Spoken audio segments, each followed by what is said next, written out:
yonka ya Namibia ompito ombwanawa olonjika. Tseyithanena omayakulo niilandithomwa yoye yongeshefa yoye okupitila mo Eagle FM Media House. Ngoye twende twiimemeha uuka kombaanga nena. Kala omukwashilipaleki guyimwepo yomooprograma dhetu. Moambo dhengela Selma konola 81 3375 7 Eagle FM, the eye. My friend, why do you seem so worried? Ace, I'm planning an event for next weekend, and I don't know how to best get people to hear about it. Saima, don't worry about those small things. Contact Eagle FM today. Eagle FM has a dedicated team that can travel anywhere countrywide to broadcast live at any event, such as a promotion, organizational launch, anniversary, wedding, funeral, political or traditional and church events, and basically any event that you wish to broadcast on a national level. Call them now and talk to Monica at 081 270 3727 or the office number 083 2888 400. Eagle FM, the eye. Eagle FM lets you express your constitutional rights of freedom of expression without fear of favor. This is actually, to put it mildly, an economic scandal. Fraud. So Not fraud, it's a scandal. Why do you give a tender to somebody who does not have capacity to build? Why should you do that? You know a person that does not have a capacity to build. Eagle FM lets you talk. That's why I'm always telling people in Parliament, let me not take up my Katatura manners. Right. Because I grew up in Katatura. And I will not hesitate to tell you off if it is needed to do. Be part of the debate by setting the agenda. my response in terms of Rwanda at 6% is that we had been there before. We've had 6% growth before. It's not something that Namibia has not achieved in the past, and it's not something that Namibia will not be able to achieve in the future. Eagle FM, the eye. Tune in to The Home Run with Helmut and Dwight on your number one talk radio station Eagle FM and be part of an in-depth discussion on events you didn't know you needed to hear until you do. From Namibia, Africa and around the world. Tune in from Monday to Friday from 4:30 to 6 p.m. only on Eagle FM. The views and opinions expressed by our guests and callers are not those of Eagle FM and any of its staff. Good afternoon and welcome to Home Run with Helmut and Dwight on Eagle FM. Liseriso, Jesus vandaag kom iso bij the earth to vat alles to heaven. And Jesus het aarde toe gekomen om alles hemel toe te vat. Helmut, what are you saying? Jesus. Yeah, so kijk die dingen die electronic ID. I think we need the Prime Minister here to come and help Helmut. No, Helmut. Yeah. You'll have me in stitches before I can even help you. All right. So let's talk about one of okay. As for today, I just came to realize that one of my favorite topics, at least for a couple of days until the hype fades, and that is the electronic IDs. Yeah. So let's talk about the electronic IDs. So, when do you want to start, Helmut? Today I've got my bad cop. The hat is not here, but one thing. Today I'm gonna be bad cop today. One thing. After I pointed out yesterday that digital ID and e-ID and all these things and all the confusions I had, and it was clarified by just looking up the information that's from the national broadcaster. If you have all this, if you are a visual person, or you can just go to Crane. Basically, all of all the local medias, they've covered significantly that topic, because the rollout is set for September. Yeah. Like every technology, the first thing that comes in my head is convenience. Yeah. It's convenience, because if you have an EID, which is an electronic. Basically, this is basically it's something that's basically going to operate in the same way that your banking card does. Yeah. Yeah. It has an it's basically coming with a mini computer, aka a microchip that has all the biometric information. Yeah. You know how you walk around swiping. You are wondering at this point what type of information that's on the chip on your card that's being read by the speed point device, and how is this information, how is the money moving from your account to this shop that you are doing your swiping in. It's that important. No, it is super important. For convenience wise, it is important. Yeah. Yeah, here's the thing. Well, the convenience part that people were shouting for. I just don't remember which people. Convenience. My favorite part so far has been Mark of the Beast. Now that is just awesome. So I'm just sitting here trying to wrap my mind around the whole concept. Okay, you know what? Well, if you and this is just the top of my head from the interpretation of the bunch of comments that I read on this whole assumption of what the EID is, which I hardly doubt that it is, because you have to understand that every time a new piece of technology comes out, you have skeptics going, "Oh my God, we are cooked." Must be a meme, but I read somewhere that math teachers at somewhere were protesting when a calculator first came out.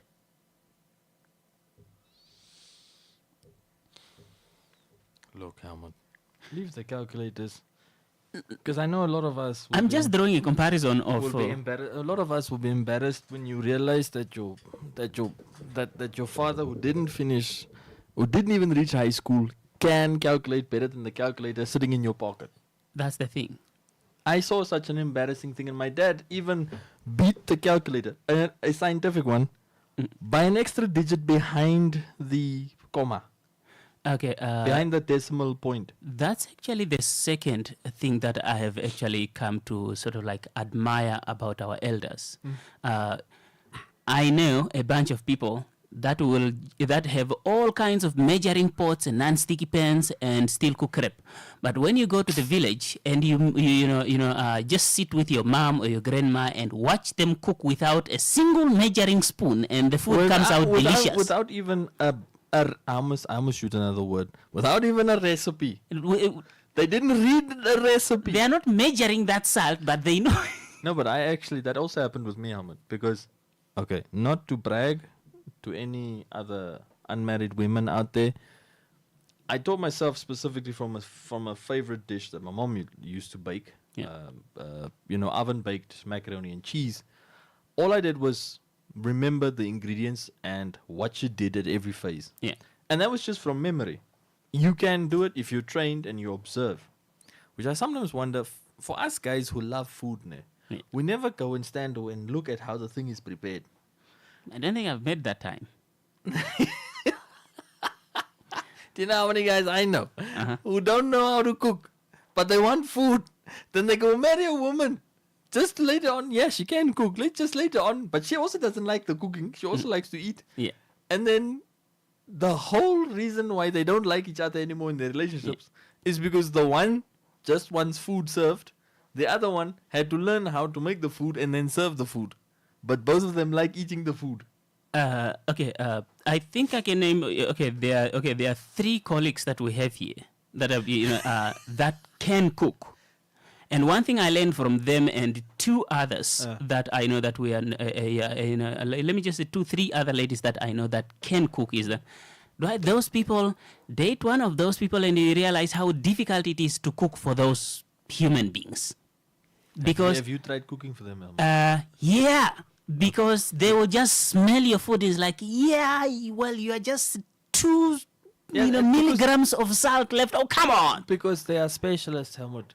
Exactly. Yeah, that's why you need to empower yourself and I have avoid such particular, what do I call that thing? Criticisms. I've gone shopping for food. I've gone shopping for food with my second wife. Not easy. Like, she'll just be looking at everything like actually the first one. She'll be like, you know what? Yeah, this one is I don't like it. It's and she's she goes deep into culinary lingo, and I'm like okay, well at this point I'm halfway through finishing mine, and she's complaining that the thing is I feel like an idiot because I don't know what she's talking about because that food is delicious. So now that's them. Dude, I just finished the lunch. Don't worry. So let's come back to Mark of the Beast and the Illuminati. Yes. Please let's start there. Let's start there. Please, because I want us to start there, Hamud. Please, you can start with Mark of the Beast. Okay. The good book has it that at some point the devil is going to pass, go through nations' leaders and then cause them to pass laws that will, give some kind of identifying markers to those that are obedient. And those that are not obedient will not acquire those identifying markers, hence the mark of the beast. Now, those ones that will not accept those identifying markers will then not be allowed or will not be allowed to buy and sell. And then things will get even more. What's that word that in the language? To borrow former general of the police and they took us word. Everything is gonna go chaotic, and then Jesus will come. I really tried to summarize it. Yeah. So.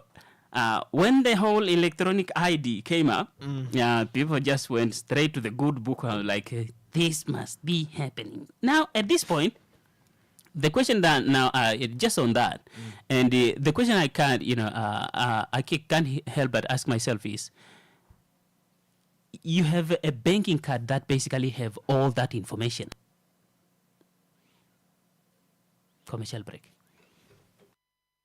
Varo enene ko Shoprite pamwe no fandisa ina imoni kanale OKG ne ve packaging tembuya rumba kanitwa yo real good kodora eferomero ngeta no hoino sendo mero hoino hoi OKG omlango do sra we pungu champion kodora eferomero ngata nane no senda omero hoino hoi no biscuit wa bakers eat some more mi jota roka ngapatro no chocolate kodora mero ngombali no hoino senda omero hoino hoi kamwe virikosi hoi ga host novo hopita o shinji more varo enene ko Shoprite kakere o tovro ko sindana o shipa mushivu lipeta ta miliona moku hogorora o kapakete ko monjira no kakarata ko magano hoko shiwike na Shoprite landa ke heshimwe tashkutha ombing tumo numero ka slepa ko e ko WhatsApp aitu hogororo kapakete u tarengere ongoye omsindani oko Shoprite akoke.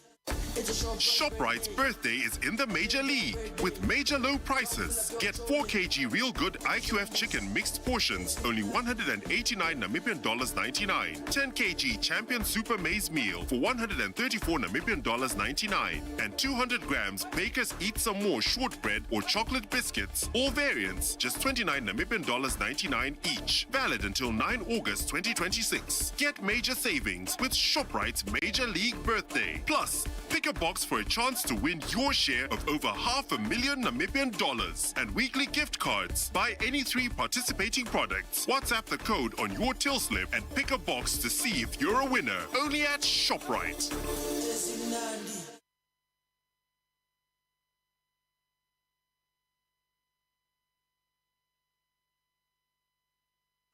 Eagle FM lets you express your constitutional rights of freedom of expression without fear of favor. This is actually, to put it mildly, an economic scandal. Fraud. Not fraud, it's a scandal.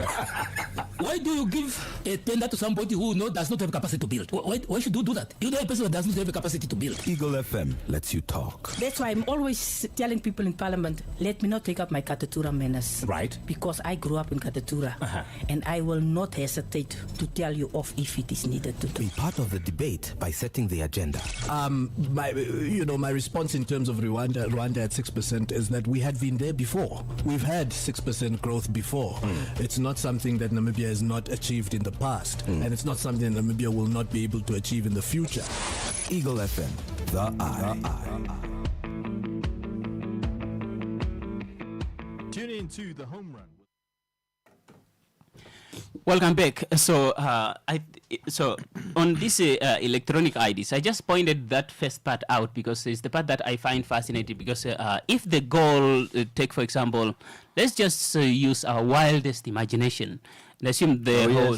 Yes, it's there. Wildest imagination. Look, the thing is, if a government wanted to take away your rights to of movement or accessing certain services, both public and private, like shopping or any of the public institutions, for example, there are a lot of mechanisms that we have in place in terms of identification information.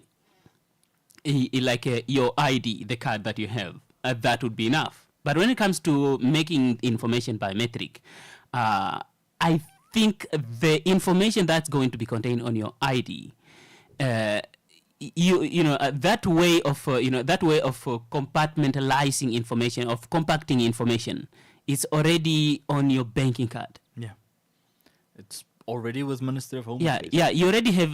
You already have a card. A banking card that literally has a chip. Yeah.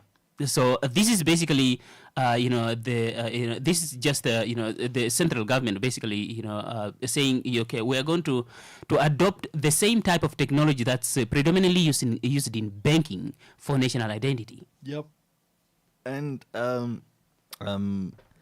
if people look at this particular scenario, because look, I know there are some crazy comments.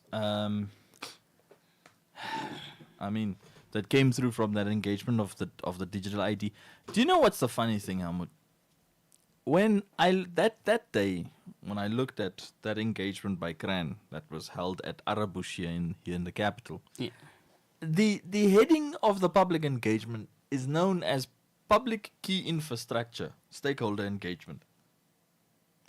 So you would be sitting there going like, what public key infrastructure are we talking about? Until the CRAN CEO, Emilia Nikembwa, began with her particular address, and basically explaining why people are here. And then the core thing from that is then, digital ID. So this is where the Namibian discussion of the digital ID trend and development by Ministry of Home Affairs is actually coming from. Now, I obviously now also went to re-educate myself, guys, because you learn every day. Yeah. Helmut mentioned it just a couple of days ago. Every time when we think, specifically here, like here on the home run, we think we reach a threshold of, okay, we've satisfied knowledge on a certain discussion. You will find out you had no idea. You had no idea. Then there's a piece of legislation. You didn't even scratch the surface. Not even. You started at one law. Yeah. And then just the next law that flows from that law goes and gives you a whole completely different indication of life, and specifically how it regulates something, for example, on the ground. Now, there's a couple of things I like from this Electronic Transactions Act, this Act of 2019. This one that primarily that I kept calling the Bank of Namibia Act. To be honest, guys, I kept calling it so. Yeah, may as well just call it that. But we can call it the Bank of Namibia Act because primarily this thing protects digital payments and electronic transactions. Yeah. It has consumer protection elements in it. It has the identification of a specific registrar. No, sorry, I'm confusing with another law I read earlier. Sorry. It has the identification of CRAN as an authority in the Act, as well as also it gives certain rights and powers, meaning when a buyer and a seller on a digital platform meet each other. So what are we talking about here? For example, they utilize a scenario in terms of if a buyer, meaning you, this can be anyone, but it could be you, the individual, if you are unhappy with a purchase you made digitally, you have the right within a reasonable amount of time, which is stipulated in this act, to return the product, meaning it has a refund, it imposes a refund policy.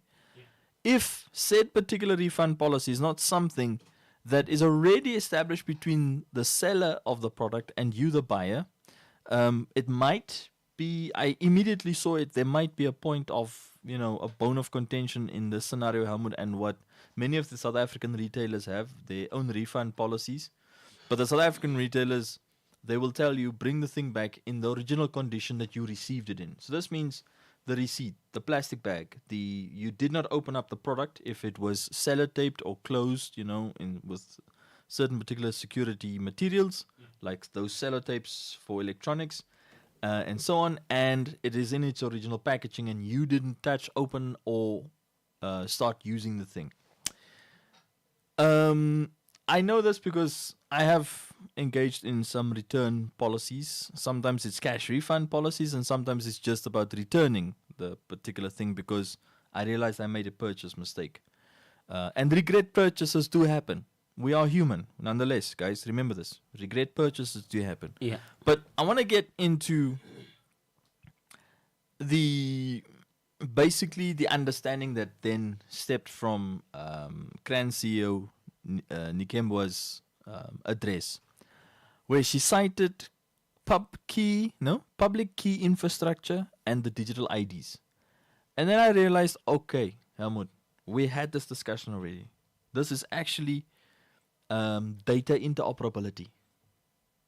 Because she mentioned client number 1 as part of this major exercise, this major digital transformation, is the Ministry of Home Affairs. And the Ministry of Home Affairs, guys, has a ton of data on us. Yeah. A ton. Now that we are on a ton of data, you want to know who you should be worried about when it comes to having access to your information? Yeah. The apps you use. Basically, yes. This thing.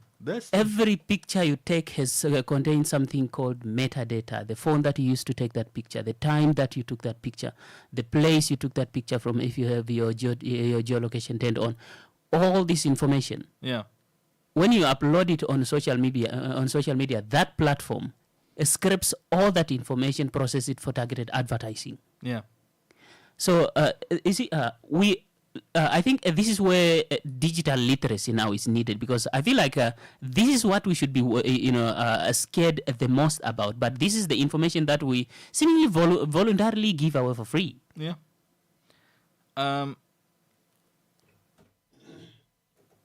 The voluntary part, Hammer, is because it's a key thing that Nikembwa mentioned. It's a trust system. Trust system? Yeah. There's a Please sentence elaborate. she used here. Let me get that let me get that phrase. It's dependent upon. Was that trusted public systems? Yeah. So, it's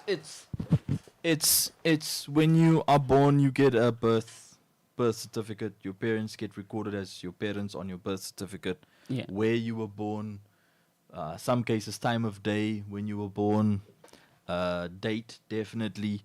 And then it cascades from there, because your parents are already in the system, specifically on the marriage certificate that they engaged in when you were born. That's why in many cases, when some teenage pregnancies, when some young ladies who obviously do not get the proper support, but they obviously didn't get proper support before falling pregnant in certain scenarios, when they try to have concealed births, or they try to commit baby dumping, why the police always pursue them, because firstly, a concealed birth is that you're trying to hide a new Namibian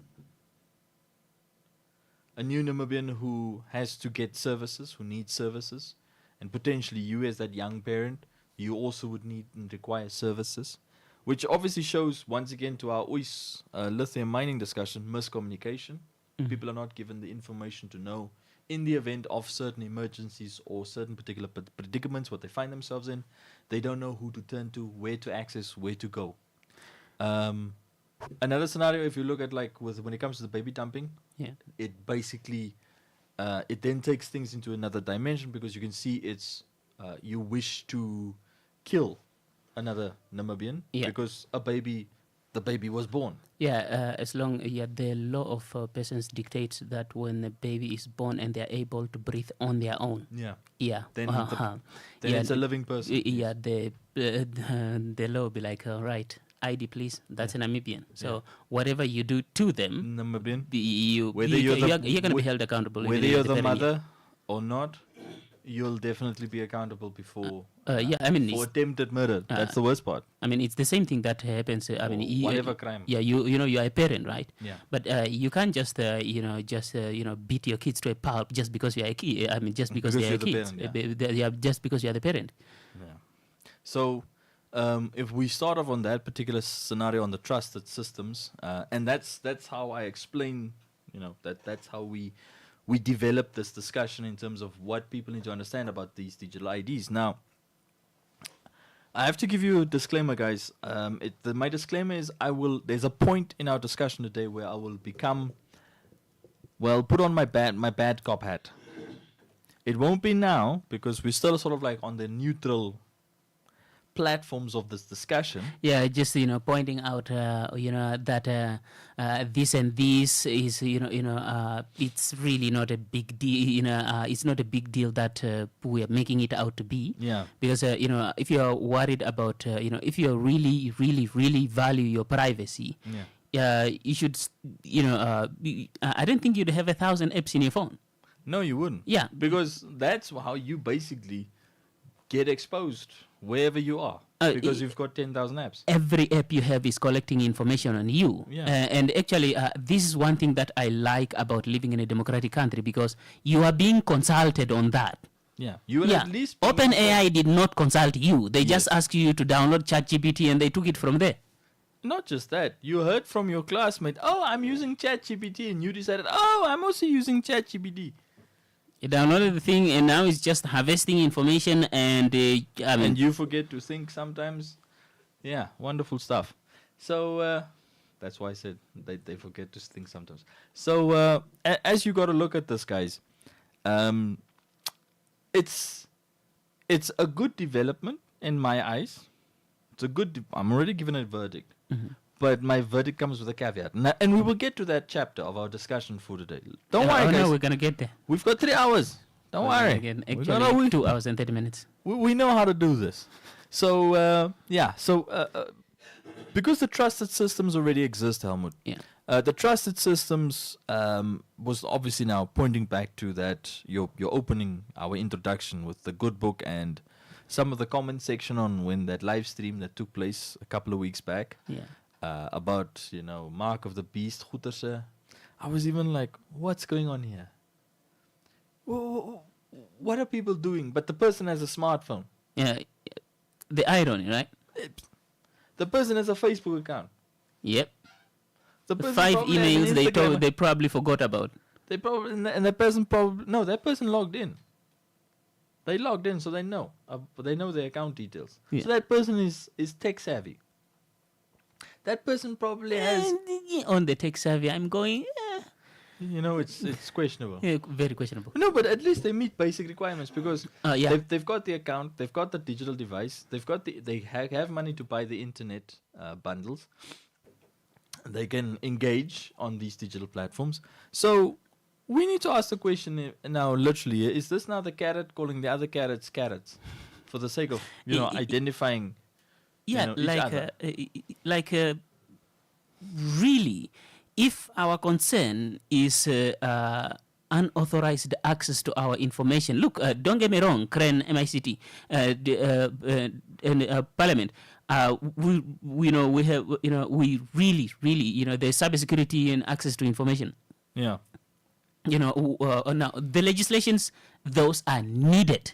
Yes. But just on an ordinary citizen level, the fear that I don't want my personal information to be in the wrong hands. Say someone with 5 X accounts, 5 Facebook accounts, 3 emails, and a bunch of apps on their phone and 3 cell phones. I don't think your information at this point is something that you should be worried about. Look, your information is important. You should be worried about it. But if you are going to if you are going to talk about to start being careful on how you share it, you have a lot of work to do unless you have already started doing that with by I don't know, start using, get yourself what phone is this, a Google Pixel, and instead of running iOS or Android, you use Graphene. Yeah, and Graphene has sort of like a fail-safe type of pin built into the operating system, and it's last time I checked that that OS for mobile devices only runs on Google Pixel, and now one American guy showed. I'm not sure if that was an American or an English guy, but I found that one guy had a Google Pixel, and was running Graphene OS on that Pixel. The border securities had suspicions of about the guy, so they pulled him in for questioning. And when they asked him to put in a pin to open the phone so that they can basically maybe use see if they can find some of the information that will help them with the investigation. He gave them a pin. Now there are two pins that comes with the Graphene OS, especially if you set up the fail-safe one. The thing is, when you put in the fail-safe one, it erases everything. So it's like... So that's the one that the authorities were giving. It's like a doomsday thing. Exactly. It's basically a doomsday, a pin that erases everything. And... as you can imagine, the authorities were super pissed.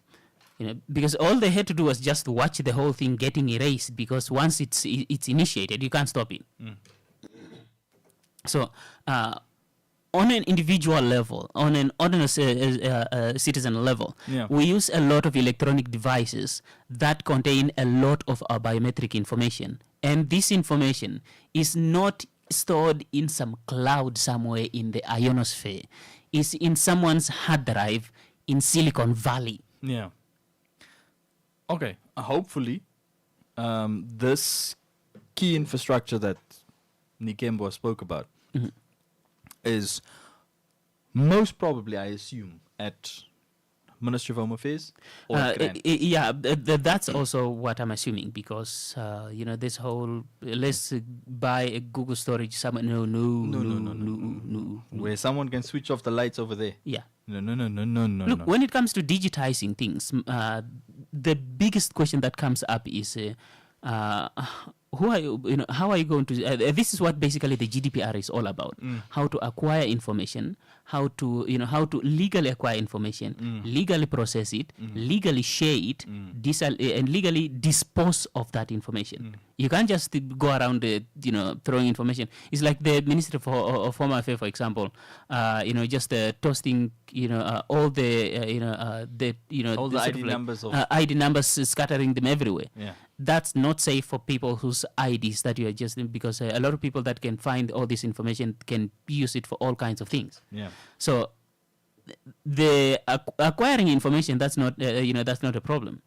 Now we know that when it comes to banking cards, especially in the Western world and Western influenced economically countries, you have either Visa or MasterCard for the most part, and none of these are African. They are all American. Yep. So those transactions go through the US and then they come back out. No, thank you for starting that part of my, bed cop part now. Yeah. So I don't mind having an ID that has a computer chip. My question is, who's building the chip? Because I know we don't make those. Yes, and remember, you have to ask the question of where. Look, if you think about the process in terms of how the ID is there, produced there when you go for your ID, how we used to, see it being made. Yeah. Your photo gets captured after you fill in a form. Yeah. You submit the form at one station in the ministry. Yeah. The official then tells you, sit down, let me capture a photo of you, a head and shoulders. They call it the passport photo thing, but it's actually also ID photo size. Then it gets captured, and then depending on what kind of citizen you are of Namibia, you get your ID. Now, in some cases, obviously, the plastic the plastic thing, the card, will have that barcode automatically on. But you just need to put Dwight's details or Helmut's details on the code and on the barcode, and basically make that barcode number specifically Helmut or specifically Dwight. Because the downside obviously has been of when we look at things like having a digital presence of such particular details has been the fundamentals of cybersecurity, or the fundamentals of what's that other one's name? The data protection. No, fundamentals of cybersecurity and fundamentals of like protecting, just yourself on a digital space. Yeah. Don't share your personal details.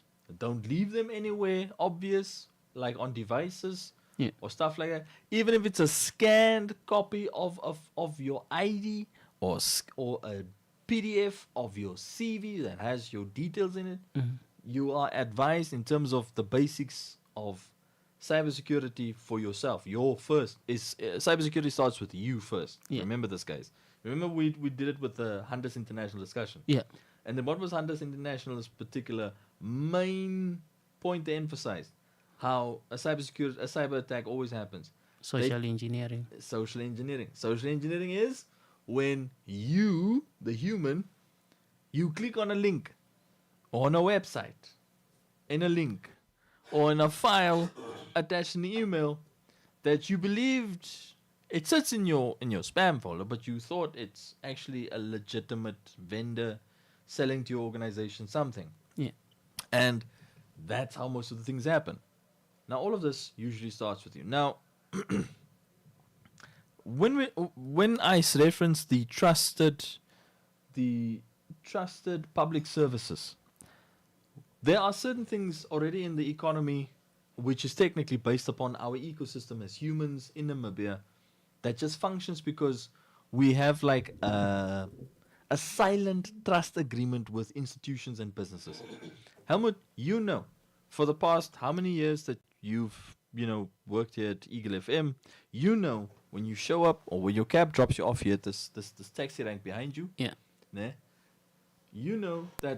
this little shopping center here of Hidas is going to be open. Now that is a built-in trust that you've developed. Yeah. It's going to be open. When it's a public holiday, it's going to have half day, or it's either going to be closed or they will only work until lunchtime. Yeah, it because it's been communicated to you. You've heard it. You know about it. It's done. What you potentially don't know is, remember when you come here with your roasted peanuts that you buy at the street vendor ladies? Yeah. You remember that some days they have and some days they have. don't. Yeah. That is an unpredictability in the trust dimension between you and that vendor. Yeah. Because that lady doesn't tell you beforehand, Helmut, hey, the last little packet of peanuts was sold out right now. You come and unfortunately find out the moment you show up there. Yeah. So you find this out. But still, it's not a train smash because today is an exception. Tomorrow there might be. The stock might be adequate enough. Now let's advance this discussion in terms of the realm of collecting data about you, about us, the individuals. We've already, like I started, for example, when you get born, we've already been in a position where we technically did not have rights, but rights were given to us as a newborn Namibian. You get registered. Now, with that first registration, you're going to be prepared for every stage of your life. You're going to need a doctor to help you as a baby in terms of your development. Your parents will need certain particular like psychosocial or other particular consultative support for you because you're a newborn, to help them. They'll have to register you at It's school. not just that. It's also the other things. It's also the other things associated to you as when you're still that jelly-like baby. In your formative years specifically, your mom would need support specifically about how to deal if you potentially have, that particular phase in the baby when the bones start solidifying. They call it the other scenario is technically they call it colic when you know, when a baby, that's the time when the baby cries a lot. You might have seen some mothers, they sometimes massage the baby a lot. Like on the back, on the belly, sometimes, and sometimes on the legs, or they do this with the legs. Sometimes you've seen some mothers do this. Because the mothers are coached already. There will come a time, 2 months, 3 months from the birth of the child will need to be, this will be a phase, and this will be a difficult phase. You and your husband might not sleep, you and your partner might not sleep because the child will be crying constantly, and that's as the bones are setting in the body. Now, when that happens, Helmut, the mother will need support. Who does she go to? Now, back in the day, for example, because I remember a few flashes from it, not many of us would remember sometimes how you were treated or how your parents treated. But remember when you had to go to the public health services, you had that big yellow medical card thing. Yeah. That technically every clinic had. Now, since I was born in the 80s, you know, that was still pretty much analog and very non-digital, manual record keeping and service provision, basically. And these were scenarios that our parents had to walk around with a bunch of paperwork. It's you, the mom, it's with the baby. And then she has to go to the closest, at that stage, this is now late 80s. When did I start kindergarten? Was it 1989 or 1990? One of the two. But before then, I could remember specifically, because private hospitals didn't exist in Namibia, except for the Catholic hospital at that stage. And the one in the Rehoboth, which is now like semi-public, semi-private. Because I know some of the administrative things are run by Ministry of Health, but because the government didn't build that facility, for example, that facility is somewhat still like in the direct involvement of the Catholic Church with the mission on the Rehoboth. Now, when you look at scenarios like this, back then things were excruciatingly manual. Excruciatingly, meaning the mom needed to have this medical card. Now, let's say the mother had 5 kids. Now it's the mother, and then each kid needs to have a card. Imagine all that paperwork.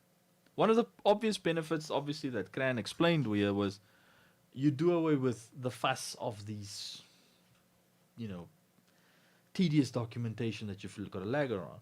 But the thing is there's still documentation present. There's still a paper trail present. Now, I'm glad this public stakeholder engagement process cites, you know, how people need to look at a national thing going ahead specifically that starts from a central ministry that collects a whole bunch of data that has a whole bunch of data about every Namibian. Where I am unhappy, and this is one of the cascading phases of my bad cop scenario for today, is, remember, like I've mentioned many times, this is the exact law that was used to throw out the 2008-2012 elections challenges brought by the political party at the time, RDP, on both presidential elections in both scenarios. The dimension from that were the bigger concerns at that stage back then was, and this is more than 10 years ago, the lack of a paper trail. You know, Helmut, in many cases, I couldn't understand, for example, for the better part that I've tried to understand and look back and reflect back on those two legal challenges was for transparency to be present, which in 2026, 2025, and even cascading back into President Geingobb's 2 terms, which includes obviously 1 year where President Mpumba was also had obviously steer the ship for a period of time. If transparency is a concern and you wish to develop a trusted public system, a paper trail needs to be your final audit mechanism.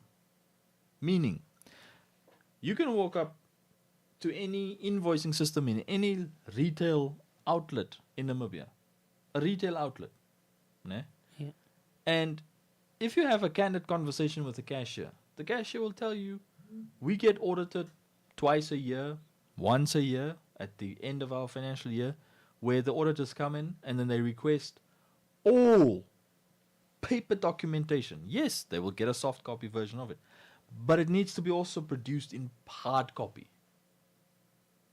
Because if you submit an electronic version here, for record keeping purposes, you also have this here.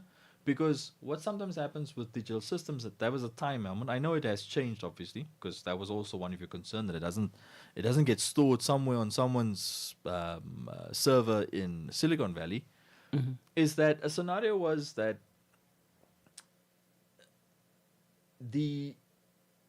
if you close off a year, let's say a year of commercial activity as a private enterprise, you close off a year, your financial year. Now you close off the year. Now you sit with all this data on your server or on your servers in your company.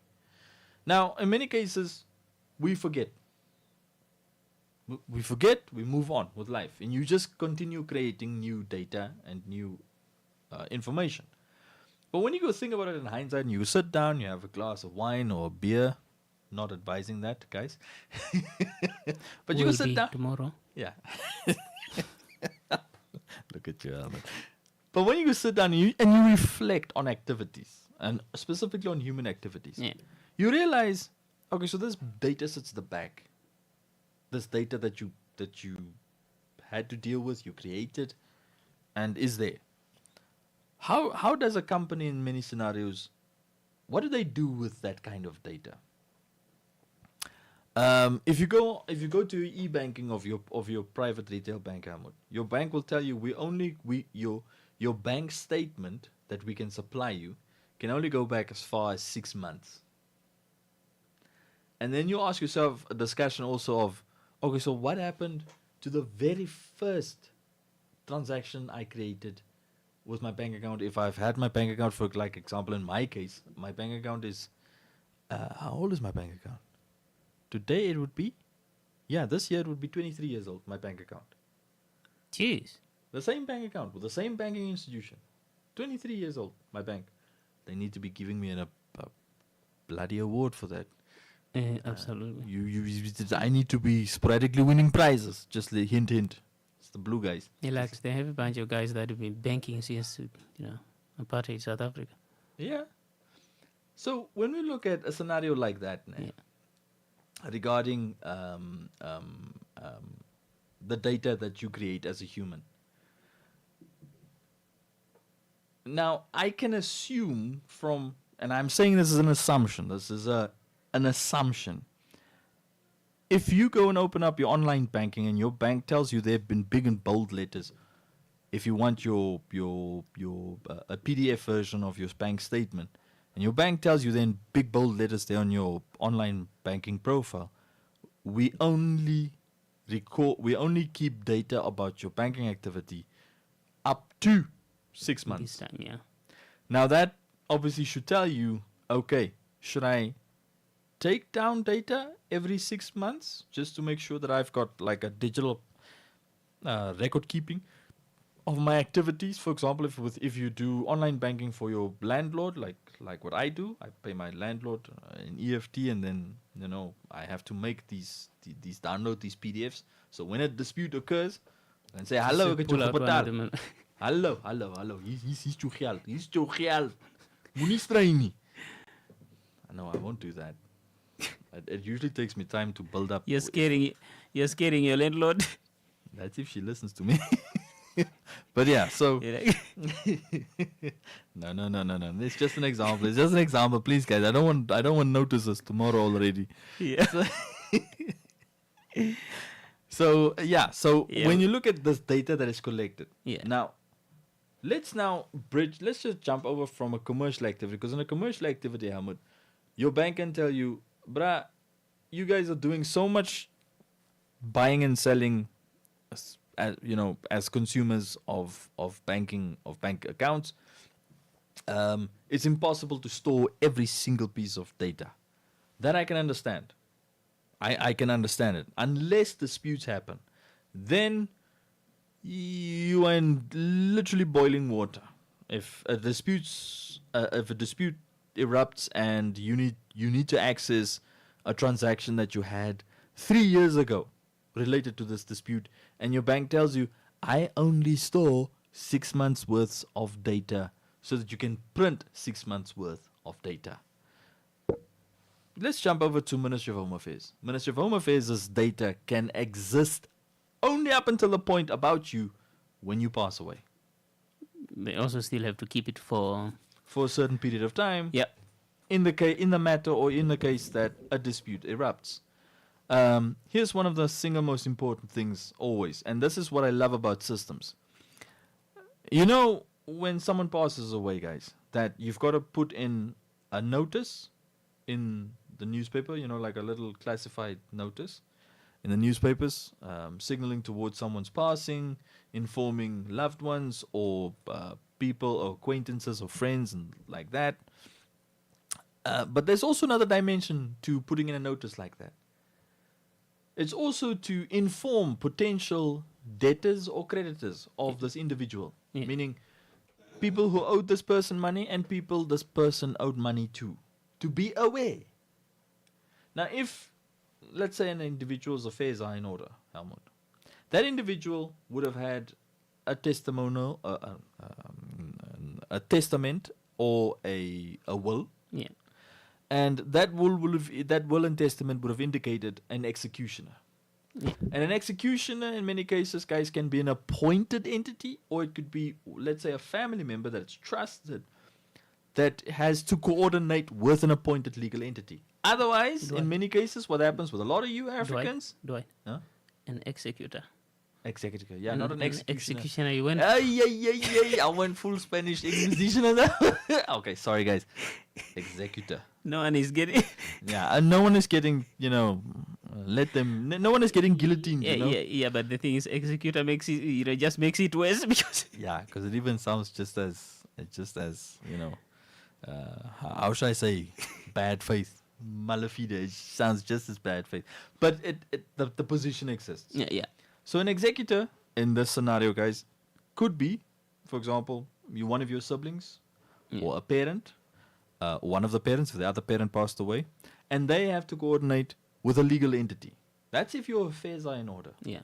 Even in terms of the passing happened very suddenly.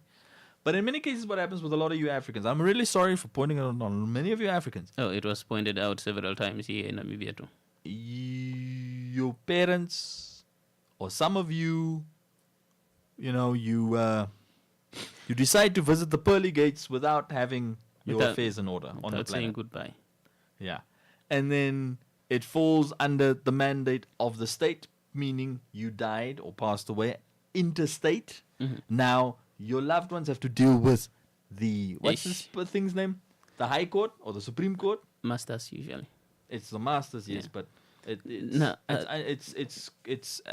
administered by one of those two higher courts. My favorite part about that topic is it has a lot of cultural influence to it. Yeah. Yeah. Because we also have that culture that don't talk about death because you'd be wishing it upon the individual that you're talking about death in relation to. And that cultural perception with regards to some of the topics that are considered taboo influence a lot of our lives, where you see that even when you are an adult, that's why that's actually one of the major contributing factors over why a lot of people die interstate. In other words, they die without leaving a will behind with regards to how their estate is going to be distributed. And so you can just see that it has a lot of cultural implication to it. But okay, what's Chicken's favorite joke? None of us is getting out of it alive. It's dark, I know, but no one is getting out alive. So it's that. So the thing is, look, 2020, 21, 2022. Yeah. Yeah, I was. I've drafted several of those as part of my, my practicals. That's one depressing document to draft. Yeah. Yeah. A will and testament. Yeah. Yeah. Now imagine if you're the person. Now imagine if it's yours. Yeah, if you're the person drafting if it you yourself. are the person drafting it yourself. Yeah. Now, which is why I think, but the thing is, even if you have to ask someone to draft it for you, you'll have to give them the conditions that they will have to draft. Yeah. And you will have to go through it to make sure that everything is in order before you just, submit it to all the relevant institutions for execution when you finally go full, Cristiano in a bucket. But the thing is, Cristiano in the bucket? When you decide to score. But the thing is, it really comes in handy in terms of convenience because a lot of disputes shows up when someone passes away, especially if they had enough money to afford polony. Parents want to kill each other over the change that was left, or all the all the assets that the late had. Yeah. And a lot of people now that are interesting. Actually, that's actually one of my favorite part about Namibian laws that are prioritized in instances like this are children. Yeah. You can show up there and say, you know what, he was my uncle, we grew up together. Like, yeah, well. If the uncle had his own kids. Yeah, your uncle has kids. Stand to the side, boy. You know. Unless he made mention of it in a Of testament. you. But if there's no testament or will, you are not the son. Stanian Gantian. And just step aside. Don't even argue. The court will tell you. Just. Yeah, that's on you. And one thing that I also witnessed is relatives. Yeah. Yeah. Relatives will show up, pulling all these very, traditional cards with regards to why they deserve the assets that are left behind. But I think this is where the court, I can imagine, especially in terms of succession, have to constantly tell people, guys, yes, I know he's your son, your uncle, your brother, this is your culture, but he got married in community of property, and the asset distribution that we are going to follow, we as the court and the executor that was left in place, and basically the method of asset distribution that this individual left in place are all based in civil law. Yes. That's what we are going to execute. No offense to your culture or your relationship with this deceased, but they got married, and most of them, in community of property. So whether you liked your in-law here or not, she's getting 50%. Yep. Look, whether you liked your aunt or not, it's your aunt that gets free. No, when I justice. visited them this other time, she didn't give me food. We don't care. According to these documents, this how much it deserves. I think I should, major in divorce law. But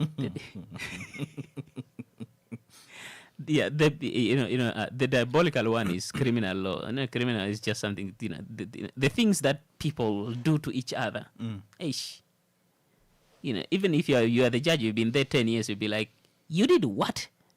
But how did you do this? Like, first of all, you'll have a full diabolical to even think of it. But now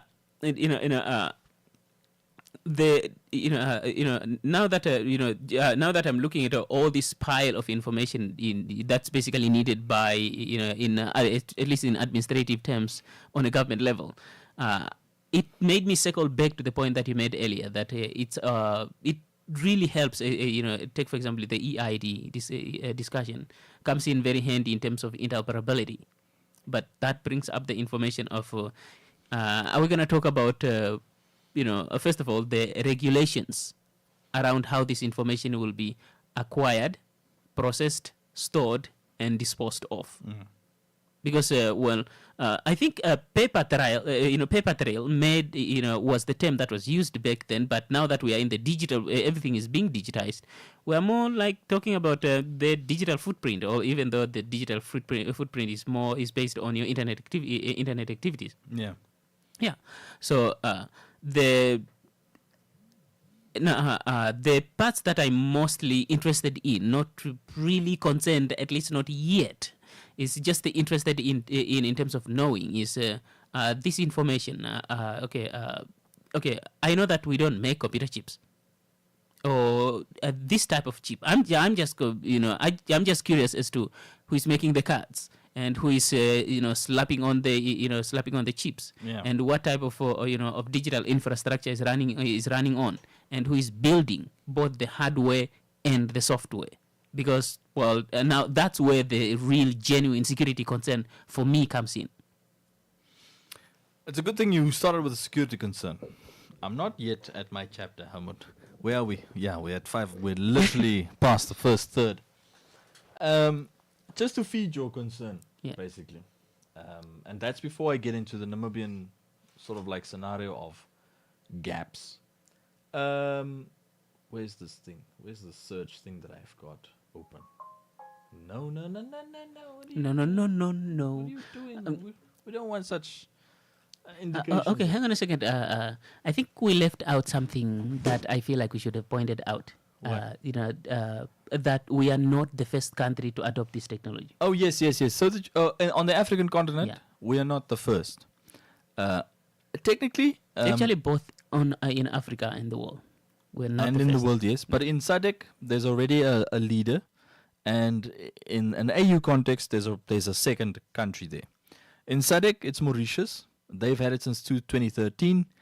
In an AU, broader African context, it's Nigeria. And Nigeria's one is connected to banking services directly as well. Basically, to take access to financing or what we discussed yesterday, the financial inclusion discussion, to take it to another step, that banks have limitations, ATMs have limitations, swipe machines have limitations, cell phone towers have limitations as well, internet infrastructure has limitations, but this is a scenario of using the digital ID in Nigeria basically to also double as a potential payment mechanism. Yeah. Look, it's a Wikipedia entry. It explains it. Firstly, I saw a lot of particular sort of like concerns, merging a financial activity with your physical with your identity, and specifically an identity tool that is digital and electronic. But that's Nigeria. It works for Nigeria. When we come to a dimension, one of the particular sort of like explainers that helps with Helmut's particular reservation that he had. Now, advantages, disadvantages of these digital or electronic IDs. One outlet or platform in this small research that I did, they cite specifically that what are the pros and cons is the first thing. This was written back in 2024. Digital IDs promise greater convenience and user control. True. The potential is there. User control, greater convenience. But it raises concerns around privacy and security, which Helmut already outlined. Yeah. Another guy has a blog on a website known as The Financer, but Financer written with an S-E-R at the end. He explains it here. The good thing is that you can move around the world without identity documents. To an extent. I'll put this to an extent, like this. To an extent. The bad thing, he explains here, is that you can move around the world and be recognized. By everyone. But what did you expect? You show your passport anywhere when you fly. When you buy the ticket, you anyway have to produce a passport number. Yeah. That passport number is through Ministry of Home Affairs is communicated to all countries around the world of these databases of passports. Yeah. So if you thought a passport was anonymous, you are lying to yourself. It's not. It's Actually, your passport already has that technology. Yes. I've got the new passport, the 10-year one. Because if you now go and apply for a passport, Helmut, at Home Affairs, you get a 10-year passport. It's valid for 10 years. The previous passport you had was valid for 5 years. Yeah. Now, the 10 years one is a thicker passport, and it already has biometric technology in it. Yeah. Now, biometric technology just takes you to the next level, basically. Now that means, like that thing I saw in China last year, you scan your passport. So you scan your passport, it reads your passport, and there you go. You're in an international system that technically is reinforced by the International Aviation and Transport Authority, IATA, and then there's ICAO, the other International Aviation Authority, International Civil Aviation Organization, ICAO. ICAO and IATA are like two sister organizations. Now, the one is responsible for like includes covers like the role that airports play, and the other one covers the role that passenger air travel plays, and other related, air travel or aviation dimensions. When you approach a website, when you approach an airport, you will anyway be identified at an airport. Yeah. Anyway, there'll anyway be CCTV there. It'll anyway be there. Speaking of which, that's pretty much everywhere these days. Basically, yes. So then we roll out down into another particular thing. This one outlet speaks here about digital identity associated to digital wallet benefits and risks. We will get to that. You will speak about the sanctions of the ICC guy, and I will also bring in what Francesca Albanese, the UN Special Rapporteur on Gaza, the sanctions she also faces. And then in an EU in an EU context, basically, they explain here that, but these guys are technically sort of like anti the surveillance state dimension that comes through. They're known as the European Digital Rights Organization. The pros and cons of EIDs, even though some European economies, EU economies already have it, like Germany and like Austria and like Italy, there are still other parts of the EU economy that don't like what digital IDs would be a doorway for. For example, mass surveillance, the ability to switch off your banking and your access to your own money in the event of that your country thinks that you are an antagonist in one or other fashion or manner. For example, like what happened to the Swiss lady. That you remember the guy that I also showed you from Neutrality Studies, Pascal. Yeah. Pascal interviewed this lady. She's a Swiss citizen, but all she did was fly from Lausanne or from Zurich into France. And then she had bought the ticket and everything, and then trying to return back in between there. Yeah. The EU or someone disconnected her digital ID as part of the sanctions package. Now she can't access her money. Her bank card doesn't work anywhere. She can't buy a ticket to fly back because she's a human rights advocate. Yeah. And she can't move, basically.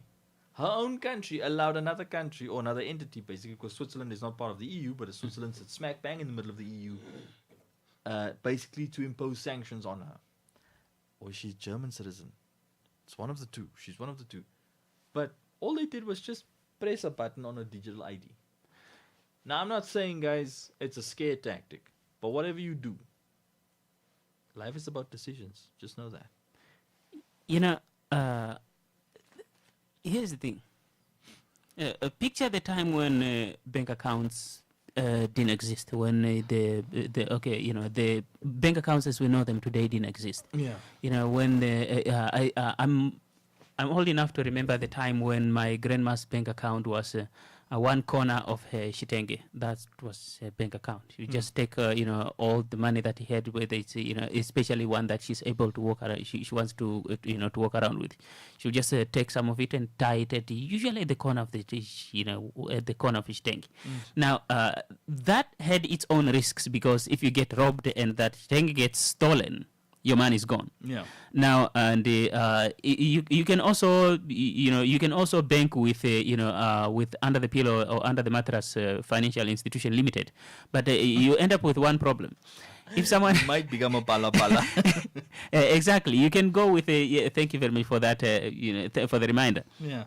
Yeah, you can now you can bank with with Pala banking, but that also, as we have seen, has its own negative sides. For one, well, it's the money is very easy to. The advantage of under the mattress or under the sofa banking is one of the advantage is also doubles as a disadvantage. Advantage, easy to withdraw because you don't have to punch in any pin. But that also is a disadvantage because anyone can withdraw, as we saw that there are some Namibians that withdrew the current South African president's money. Yeah. Yeah. So it comes with like everything comes with pros and cons. The thing about digitizing information is that it makes it very easy in terms of interoperability, in terms of like you just pointed out, you don't have to deal with the cumbersome or problems of having to carry a lot of things with you. Yeah. The problem with that is just like everything else, too centralized information becomes a very good way of service provision when you have the right governance structures in terms of legislations and actually rational leaders in office, which is more often, it's a very scarce thing in the world of politics. Yeah. But the thing is, there's always that one weary time when you end up in with someone who is crazy in office, because now they have all the information they need to go after anyone. Yeah. So this is not happening in Namibia, or fingers crossed it doesn't happen. But the thing is, this is the disadvantage of making information easily accessible, especially in the digital, in the digitized world. Well, when it comes to digitizing information, especially with regards to, how, information is being acquired and processed, and the swiftness with which it can be transferred or moved or accessed. If you have the right access, it gives you basically gives you mixed feelings, or gives me mixed feelings. Yes, this is very easy for convenience because if you digitize it, and then all the ministries can quickly access and share this information with ease. And I actually kind of thought they already do that, but anyway, maybe the digitizing makes it even more convenient. But it's not all rosy, because like everything else, it's gonna come with its own disadvantage. Yeah. Because like you just pointed out, it becomes it becomes very easy to target you. Right now, right now. Okay, you have your money in your bank account. If the authorities suspect that you acquired that money somehow in a questionable way, they can just tell the bank to block your access to that bank account, and they will do that. Yeah. Now they will do that even though you don't have an ID that has a chip. Yeah. So if that is your worry, you shouldn't have you shouldn't have opened a bank account. Basically, yes. Yeah. Because all they can do is just call your bank. Like they can do that already. Actually, it's to the Bank of Namibia. They do that. They can do that, and the Financial Intelligence Center, FIC. They can do that already without you that. having it. Without you having an ID with a computer chip. Yeah. So if that is your worry, I don't think you have a lot of things to worry about. Now, when it comes to the centralization of information, it becomes a very good thing in terms of service provision, because one thing that was pointed out here, let me just see if you can read that. And this is from, when was it, the 23rd? Was that the last week? Yeah. Yeah, last week, Thursday. Yeah. Yeah, last week, Thursday, the Director of National Civil Registration at the Ministry of Home Affairs, speaking to the national broadcaster, said that the EIDs will help improve identity verification and prevent identity fraud. Identity verification improving, I agree with that. Identity fraud, I have so many questions on that, because when you electronize something, you improve the convenience, but the security becomes, the more convenience you have, the more the security becomes very questionable. Yeah. Now, the chips basically will have, how to put this?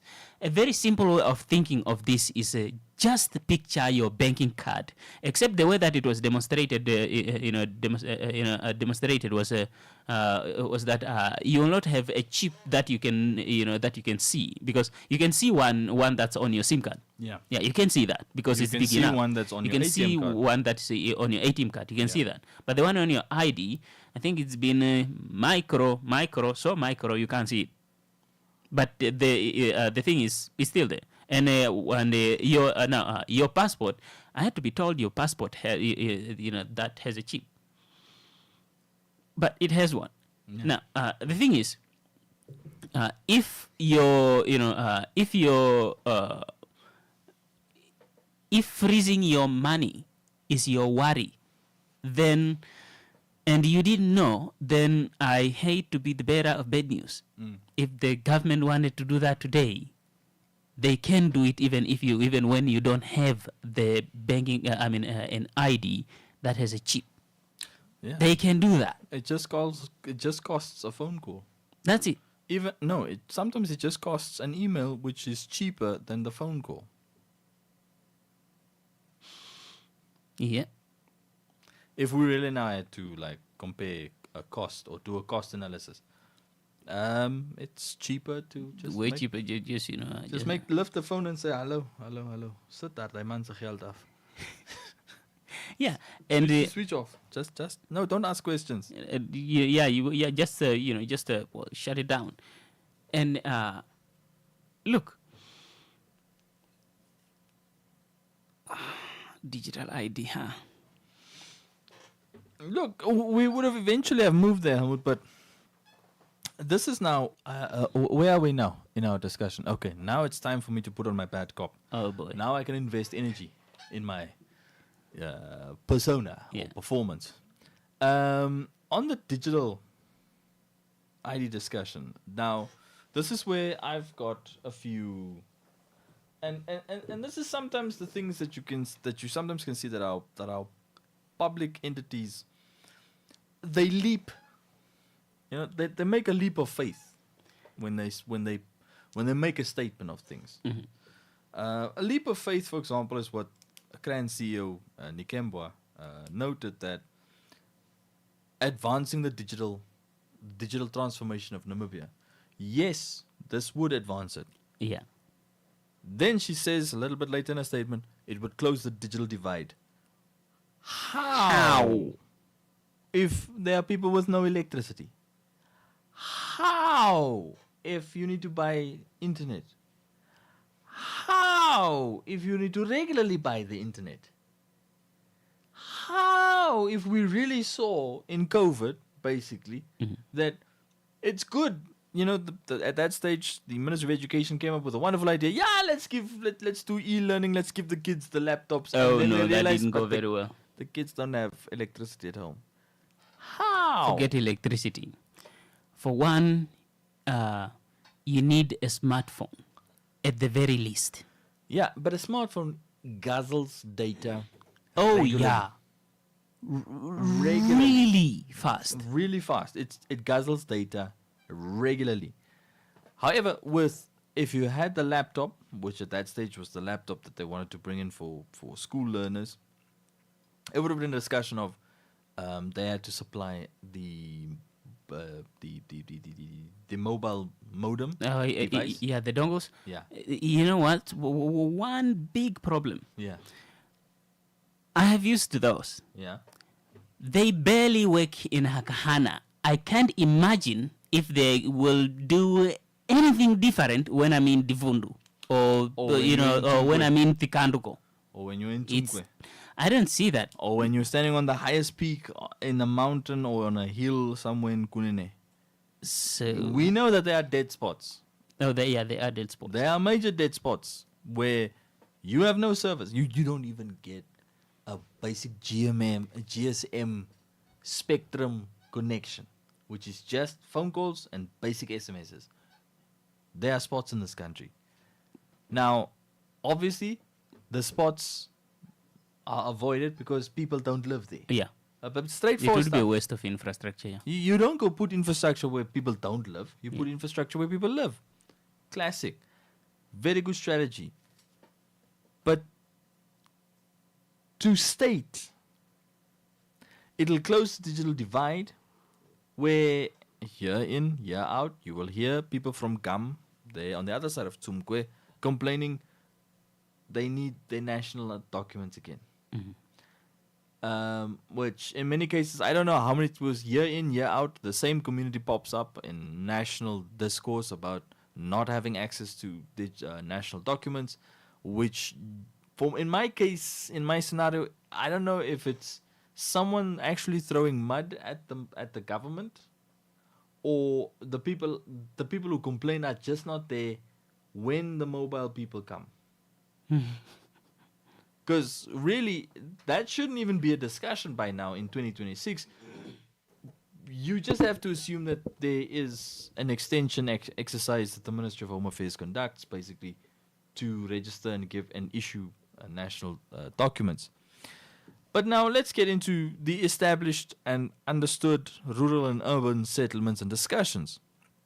Okay, so just to help with Cran's particular explanation of closing the digital divide, we know that 2 of the 3 major ICT or internet service providers in the country, 2 of the 3 are state-owned. This is Telecom Namibia and MTC. The third one, which is Paratus, is privately owned to a great extent. But Paratus, between the other 2, Paratus is across SADC, just so that you know. Paratus is a major SADC presence. So we're talking South Africa, we're talking Angola, we're talking Mozambique, we're talking Zambia. I assume Zimbabwe is there. We're talking Botswana. I know Tanzania is there to an extent. So you can already see that product, that service provider is pretty regional. Talk about regional integration, Ahmad. I mean, look, I'm not to also blow their horn as Paratus, but every time because I also use it at home for myself, but every time when I look at that thing, every time I look at that company's like footprint in SADC, I'm shocked. Literally, I'm shocked because I'm like, a Namibian company does this. But anyway, jumping the gun ahead, I might be sent invoices, which I don't want. Yeah. Let's zone in, for example, on the digital divide discussion. Now, digital divide, how does digital divide take place? How does it happen? Digital divide for me happens in a household setting. What my elder siblings or older siblings were exposed to, what my parents were exposed to. Digital divide happens at the most micro level. What your parents use, what your older siblings use, you get exposed to. Or what you know, if you're the older sibling, you go and expose your family members to it. Now, in some scenarios, I've been stumped because I have lived with a particular philosophy which emanates from my grandparents on my mom's side. If you don't have money for the thing, then you don't need the thing. Yeah. It's a simple philosophy. If you don't have money for the thing, you don't have the thing. You live without it until you get the money to acquire the thing. Now, we can clearly see from the financial inclusion discussion of yesterday, financial inclusion probably in that report to a great extent would give a range of how much money in terms of remittances take place, which is one of the key factors I loved because it's above 50%. In the moment, like I said yesterday, if you see national remittances are above 50%, this is, for example, that thing that you sometimes do when you send your younger brother money. Mm-hmm. That's a remittance because you send him money. So he's financially included. Mm-hmm. He's financially included. If I give a vagrant on the street a $5 or a street kid $5, they are financially included. Yeah, I think the goal around the financial inclusion is to make the infrastructure that is used in money transfer. I think at this point we're just talking about digitizing it to the point where we'll soon be running into Tura boys with speed points, for financial inclusion. But the thing is, look, like you just pointed out, we keep jumping the gun here. Yeah, we keep jumping the gun here, which is why I pointed out earlier that I genuinely want to know. Last time I checked, our voters' cards had to be printed in South Africa. Now, here's the thing. Huh? I got my voter's card here. Huh? You mean no, not the voters' card. The ballot papers. Yeah. The ballot papers, not the voters' card. The voters' card and student cards. It turns out, just chop, you get it. But the thing is, the cards we get that. Yeah. So, but the technology, both the hardware and the digital aspect of it. Yeah. Where is it coming from? If we are producing it local, congratulations. Yeah. But if we are not, are we operating on trust, bro, or we are just, we just know that, okay, we have all the right experts in mind to make sure that this information is safe. Yeah. I know that this is somewhat, a point that is not very that relevant to make, considering that we use all kinds of banking technologies we don't know. And pretty much of the electronic technology, you think you're, both a soft and hard type of this technology. It's not produced not in Namibia, but most of it not even in Africa. Yeah. Yeah. So I think your television, your smartphone, and all these brands are coming from, for the most part, from the West. But these questions are going to come up in terms of, because when we start talking about procurement now. When we start talking about procurement, procuring all this technology that we need to bring to life all our digital ID dream, it will, we'll start asking very simple questions, and these are just call it inquisitive, but it's just not inquisitive. Just call it curious. That okay. Because if we find out that there is, the chip, and this is just an example, the chip part of the ID is being made out of South Africa or out of China or the US, we'll have to buy that. Yeah. And that procurement, you'll run into a lot of people that will genuinely ask a very simple question. Don't we have something we should be channeling that money to? Because, well, this ID seems to be working just fine to me. It's at least not in terms of data interoperability. But even when it comes to the discussion of data interoperability, I think we can pull that off even with the IDs we have now. Yes, we technically can. Even mine is before the ID that President Geinkop and First Lady Geinkos launched, the biometric one back in 2022. The one with the barcode? The one, well, this one that I have does have a barcode on it. Yeah. Okay, my turn. Hold on. Just let me finish my story. As I was saying, my man, you've been finishing your story for 10 minutes now. Even my chassis is getting warm. Just give more eyes. Anyways, long story short. Oh, aye. When you're talking, it's a short story long. Short stories turn long. Go best together with Tassenberg. Not for persons under the age of 18. Enjoy responsibly. The views and opinions expressed by our guests and callers are not those of Eagle FM and any of its staff. Eagle FM lets you express your constitutional rights of freedom of expression without fear of favor. This is actually, to put it mildly, an economic scandal. Fraud. Not fraud, it's a scandal. Why do you give a tender to somebody who does not have capacity to build? Why should you do that? You know a person that does not have a capacity to build. Eagle FM lets you talk. That's why I'm always telling people in Parliament, let me not take up my Katatura menace. Right. Because I grew up in Katatura. And I will not hesitate to tell you off if it is needed to do. Be part of the debate by setting the agenda. My response in terms of Rwanda at 6% is that we had been there before. We've had 6% growth before. It's not something that Namibia has not achieved in the past, and it's not something that Namibia will not be able to achieve in the future. Eagle FM, the eye. My friend, why do you seem so worried? Ace, I'm planning an event for next weekend, and I don't know how to best get people to hear about it. Saima, don't worry about those small things. Contact Eagle FM today.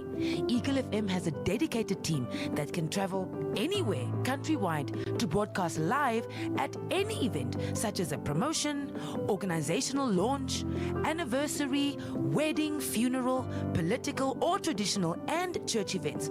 And basically any event that you wish to broadcast on a national level. Call them now and talk to Monica at 081 270 3727 or the office number 083 2888 400. Eagle FM, the eye.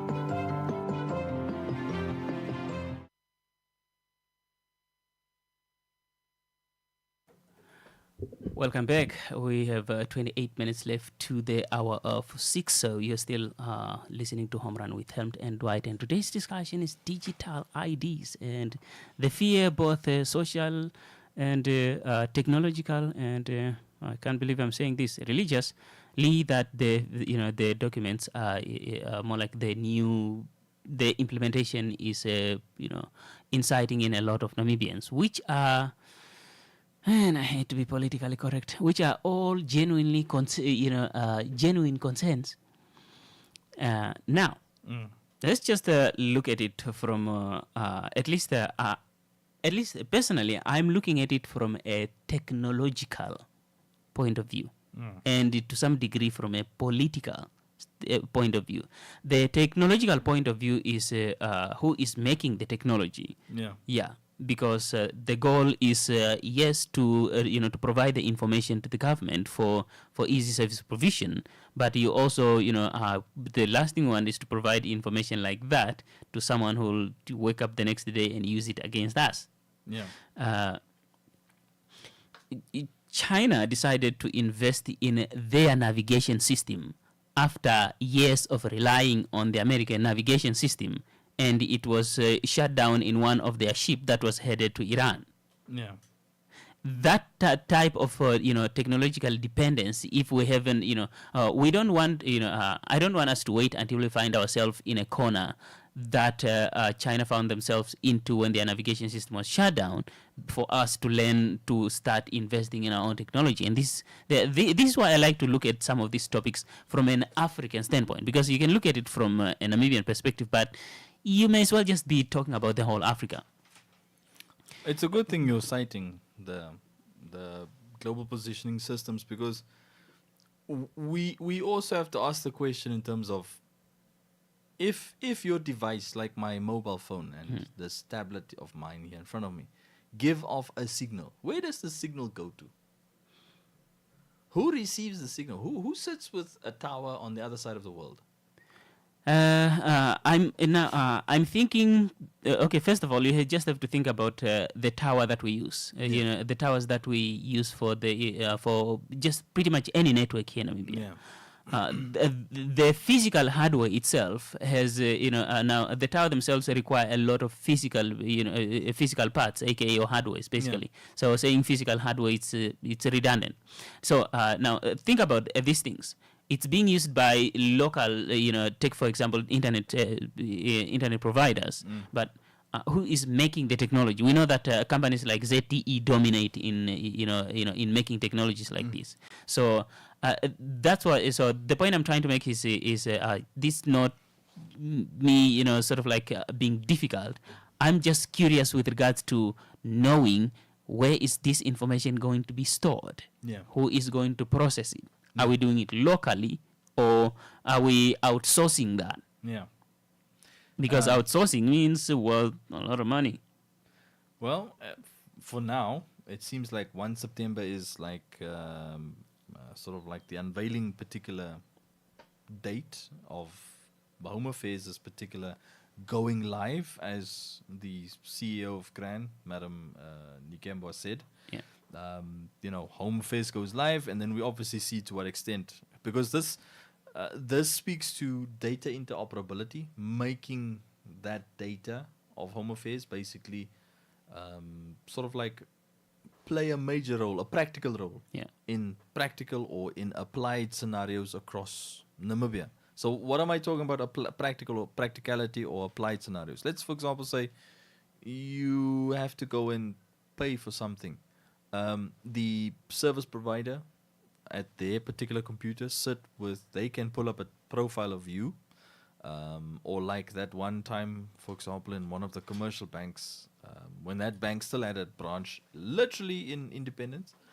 And it was one of the scariest stories that I ever saw in my real reality take place.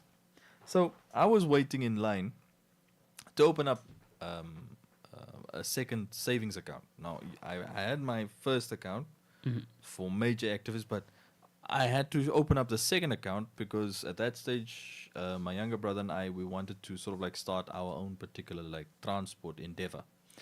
And I said, listen, for us to be transparent with each other, let's open up the second account and we put the monies in there for the savings purposes of what we need. Yeah. So I went to that bank because it was close to the place that I worked at the time, then Independence Avenue. And as I'm now waiting in line first, there's two young guys, but they're sitting with their backs to me. Two young guys being helped by a customer service representative. Yeah. But the customer service representative looks, from body language, because I sometimes like observing, just activities, while you're waiting, an hour sometimes is a long time sitting in a line. But luckily for me, I had the luxury of that time primarily to finish that activity. And at that one point, because there were only 3 of these people, these customer service reps, at that one station, the thing is taking a bit long. The lady helping them goes out, goes back to the back offices and comes back, goes again and comes back. Then she explains something, you don't hear it because you can't eavesdrop from where I was standing. But I could read from the body language that she's annoyed with the 2 young guys sitting in front of her. Until she gets her supervisor, who is a colored lady, and now they engage with these 2 young men. Now, with the time that I got to being assistant, sitting down now, the supervisor tells the 2 young men, sir, there's no way that you are 53 sitting in front of me. I'm talking about 2 young guys that are 21, showing up with an ID that says this person, one of them, is Kama 53. I sat there turning around because the supervisor, she was now becoming annoyed with what these 2 young guys were trying to do. So they were trying to access someone's finances with that ID, because the person clearly who has the finances, that's their ID.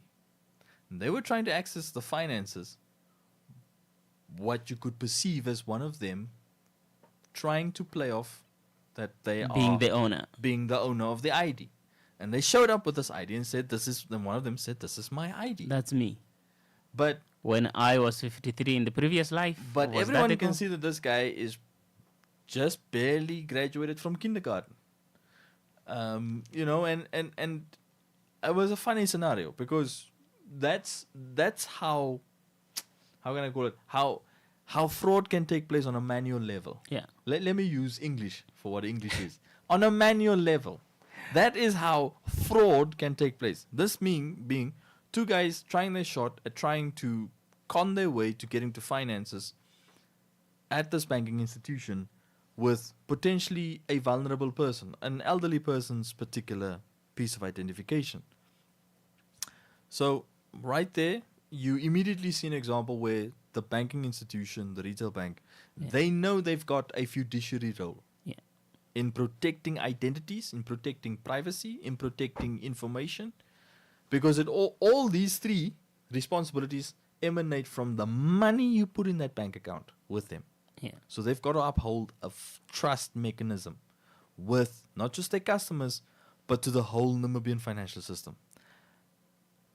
That was a good thing, specifically of what happened there. When people are sharp-eyed, when they obviously can see through systems, or see through particular sort of like,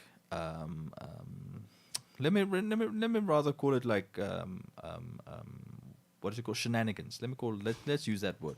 When they can see through shenanigans. Now, the shenanigans are now the concern that you highlighted, Helmut. Who is collecting the data? Now, in a manual situation like what happened there, Yeah. the data is collected and stored by the banking institution who has a direct responsibility and engagement level with the customer. Yeah. That is a relationship you can prove because the relationship exists. The relationship is based upon the one party, the customer, is willing to make use of the services of the institution, the private corporation, who's obviously providing said customer service or said function. And there's a fee. You can prove product, you can prove place, you can prove delivery, you can prove the essentials of a contract of purchase. You can prove it all in that equation. Now we get into digital IDs. Now, the comments that we started off on, the mark of the beast goeders. Now you've got to walk around with not just holy water, potentially baseball bats, because some people believe they're living in a zombie apocalypse movie for some reason, or this is the end times, as some of them would say. They could see what's that company in the Terminator movies? That's the Skynet. Skynet. They can see a Skynet. There are like scenarios like this, but you've got to make the guys at fault for that is Peter Thiel and Elon Musk, his buddy Elon Musk. Yeah. They are the Skynets. You have to be afraid of them. Those are the Skynets. Yeah, but those are the guys you are giving your information free. Just for free. Because you guys love using Instagram, you love using Meta, you love logging on and sharing the world on Facebook, and then Meta's AI just goes and harvests your face, and you wonder why you're being deepfaked in certain particular dubious platforms. But yeah, go ahead, continue. Do you know that I stopped sharing like personal pictures of myself on my Facebook page?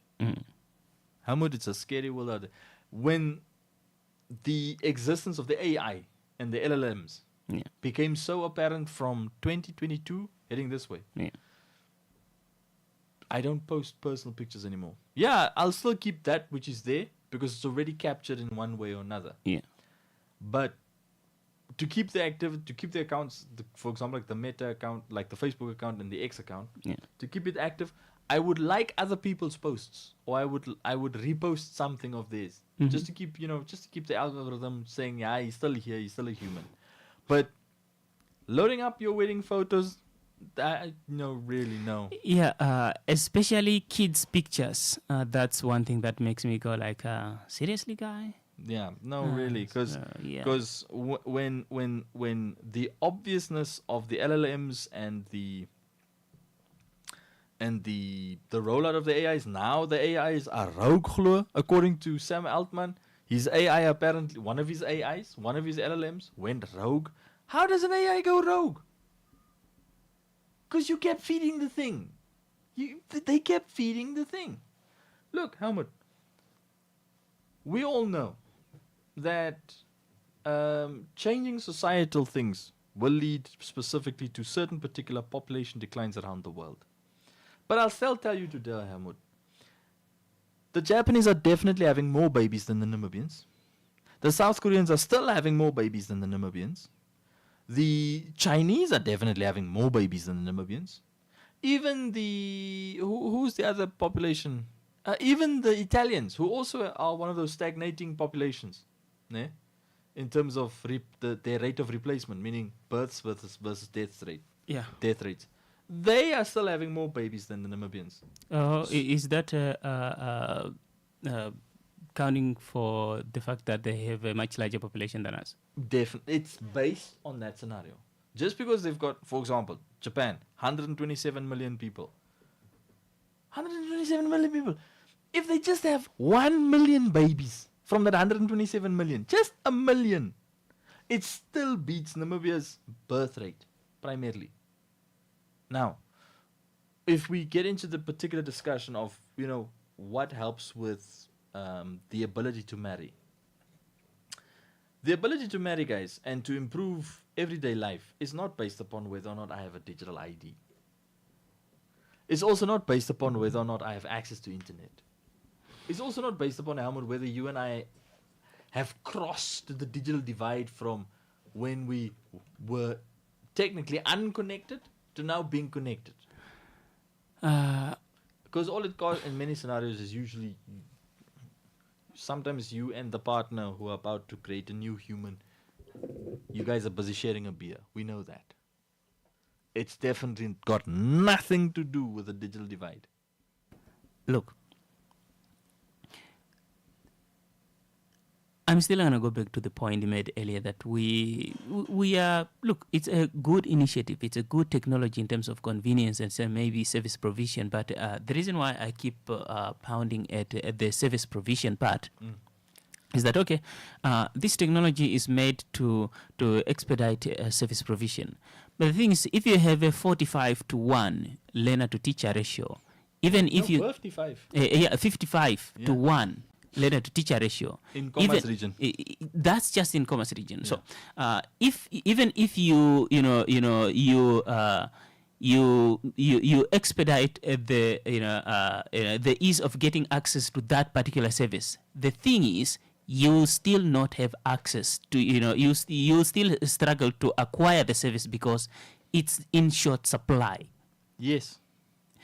You know what? With this new ID, let's just take for example that you are this, sales speech that's being sent to, the Minister of Education. Yeah. Let's use education. Yeah. I'm gonna go with health. Okay. Yeah. Take for example, you are promoting this idea. You're basically not promoting. You are explaining to Namibians that this new ID is going to have a lot of advantages, including giving you faster access to health services, and you'll be like, all right, so I'll be able to quickly get to or more like my information will quickly be processed. But the thing is, when you show up now at Karatura, and you go sit in that line, you'll be told, please wait in that line to pay to get a ticket number to go there. Now where's the digital divide? Here's the thing. Let's just take, for example, everyone in that queue has that digital ID, and there's a speed point where you basically, more like scan for all your information that then the necessary would take manually to be, to be captured by the system. Yeah. The thing is, when it comes to being examined, you'll still be in one heck of a queue because you don't have enough doctors or medical experts. So the backlog is not solved. You are not solving it by solving the access first instead of improving the service before you start working on the access. No, but Helmut, you already proved the point. And the other point that I made. When you get there to Karatura for, let's say, in the emergency scenario, something happened, you'll be still in the queue. Absolutely, you will be in a queue. You will still be in a queue. So technically, what is this digital enhancement provided? Further queues, which has been one of the weirdest things. For example, have you seen the wait times that people get with that new queuing systems that exist? The ones that give you the ticket. Oh yeah, wherever you go. That's the most useless things because are things going fast now? No, they're not.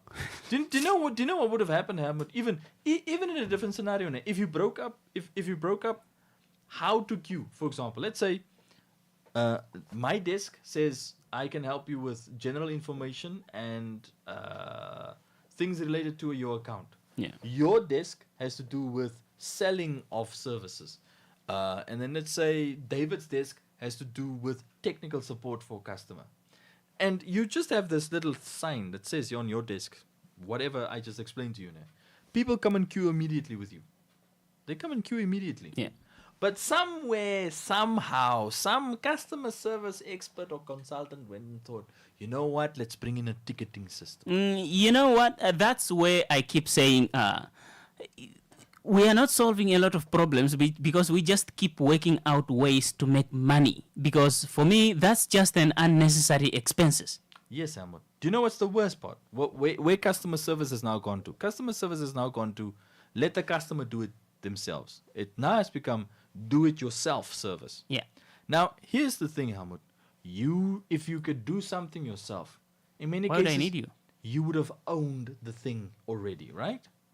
But just because you now need to walk or drive to your bank to be told now, take a ticket. Now you take a ticket. Now the consultant, let's say you're after a specific number. Let's say it's A1. A1 decided to go for lunch because A1 couldn't wait so long in the queue. Now the consultant is there, and I've done this before. The person sits there hammering on A. calling out A1. A1 is not responding because A1 is not here. Now I keep telling, then sometimes I get so annoyed. I say, the person is not here. You can clearly see this. They would have reacted. Yeah. Move on to the next number, please. Now they move over. Now they move on to the next number. Now you look like the sour apple because you're the apple now telling basically whoever that's the customer service consultant. Yeah. You know, if you really see the person is not here after, you know, announcing it the first 2 times, move on to the next number. So, in the customer, but obviously they will have their own particular performance parameters. In the customer service realm, Helmut, that ticketing service has led to more frustration than actually helping the customer. To be honest, guys, just so that you know, it has led to more frustration. Do you know, that was at a time at City of Windhoek at the cashier's side, where there was a time that the security guard told us, if you came to come pay there at the cashiers at City of Windhoek, don't take a ticket, just go stand. Are you here to pay? And you say yes, just go stand. Yeah, just get in the queue. If you're going to the other inquiries desks, the other desks, then you take a ticket. Because those guys have like specialist needs and they've got to deal with specialist discussions. But if you're here to pay, just go queue. If you're an elderly or pensioner person, that extra, the last line, that's you. You go queue there. Straightforward stuff. If you know you're there to pay, why do you need a ticketing system? Look, what's this?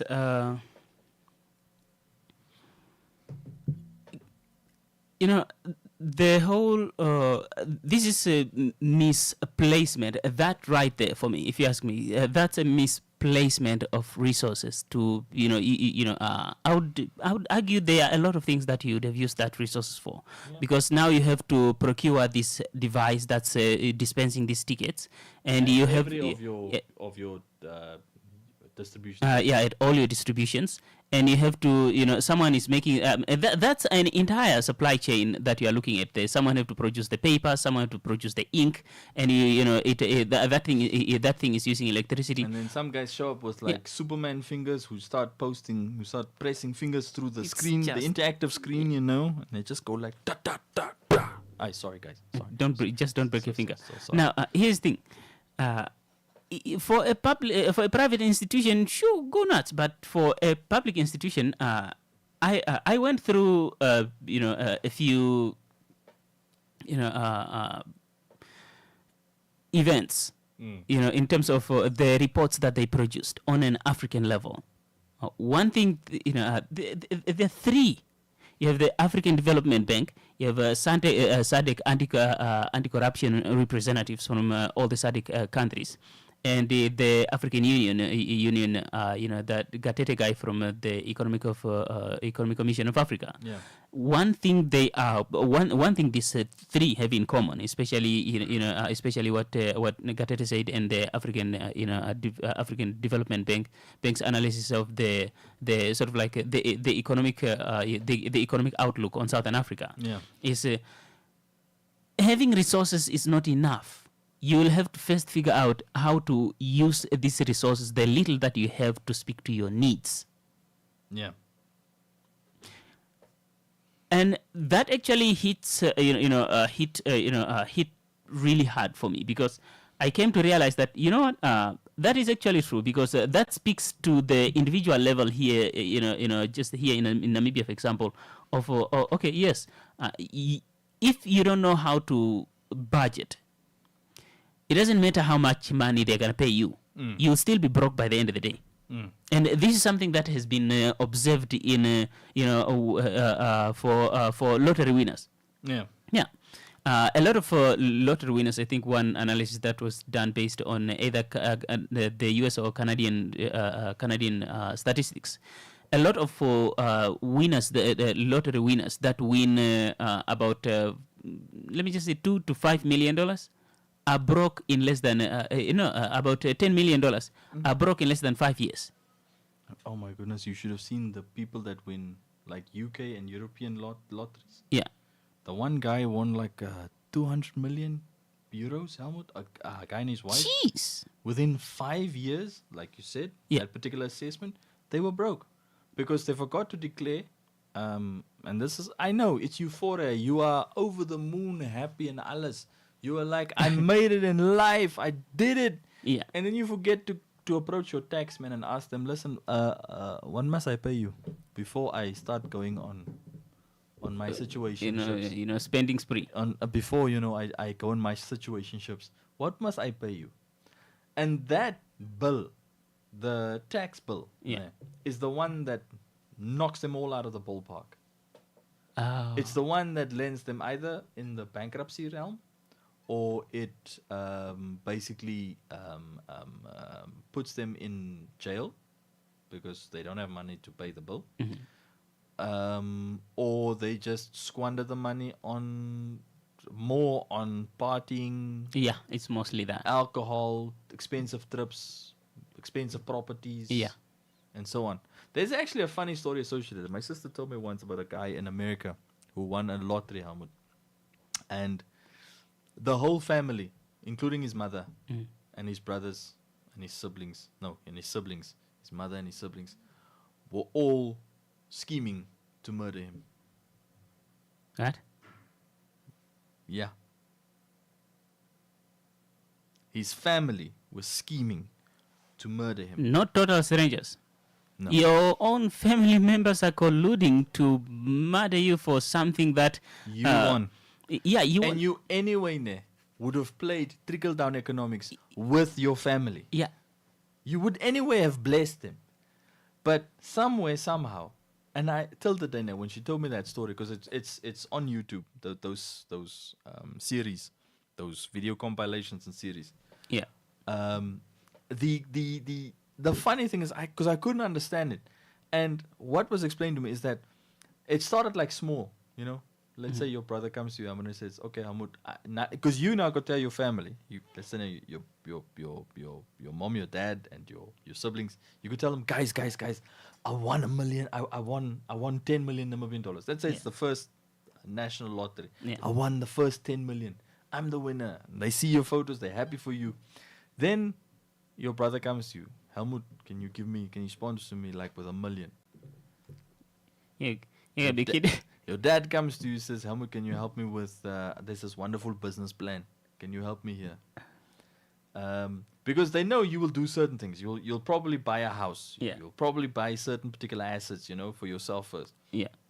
And then they will come like, Helmut, can you buy me a car? Helmut, can you buy me a house?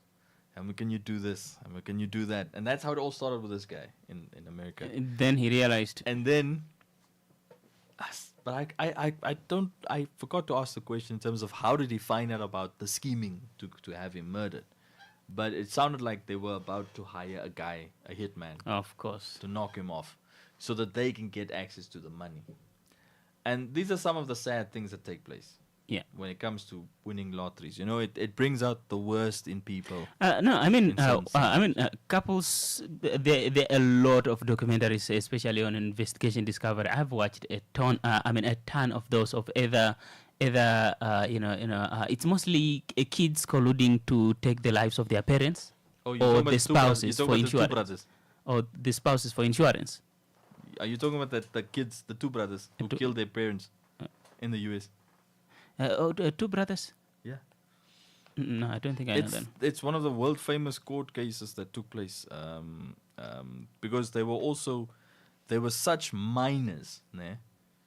They had to be put in some sort of protected custody, but it's custody like being in juvenile detention. And then when they become 18 or 19, they get moved to maximum security because of the planning. They came up with a genius plan of taking their parents' lives when they barely, left the nest. Yes. Talk about being stupid. It's the Menendez brothers. These guys. They even made a Netflix thing about it. I'll show you the picture now. These two brothers. Okay, but And then there's the other one, which is a very dumb story, which I still cannot understand until today. It's the Stacy something court case. This woman's daughter just disappears. A little girl just disappears. Just disappears. And we all know people don't just disappear like that. Yeah. But these two brothers, okay, they weren't they were teenagers. Let me just revise it. They were teenagers, but the parents were technically like, they had like some solid, capital. to their names. The thing is, after reading through the Van Breda case back in January 2015, Yeah. the first thing that came in my head is, like, what mindset does one have to be? Because we know that, if you go, well, if you just knocked at your parents' house, if you knocked at their door, they'll open that door with a smile. Yeah, they just want to know, what's bothering you, if there's anything they can help you, or, if you're just there to visit, But you do know why he did that? Van Breda? Yeah. Why?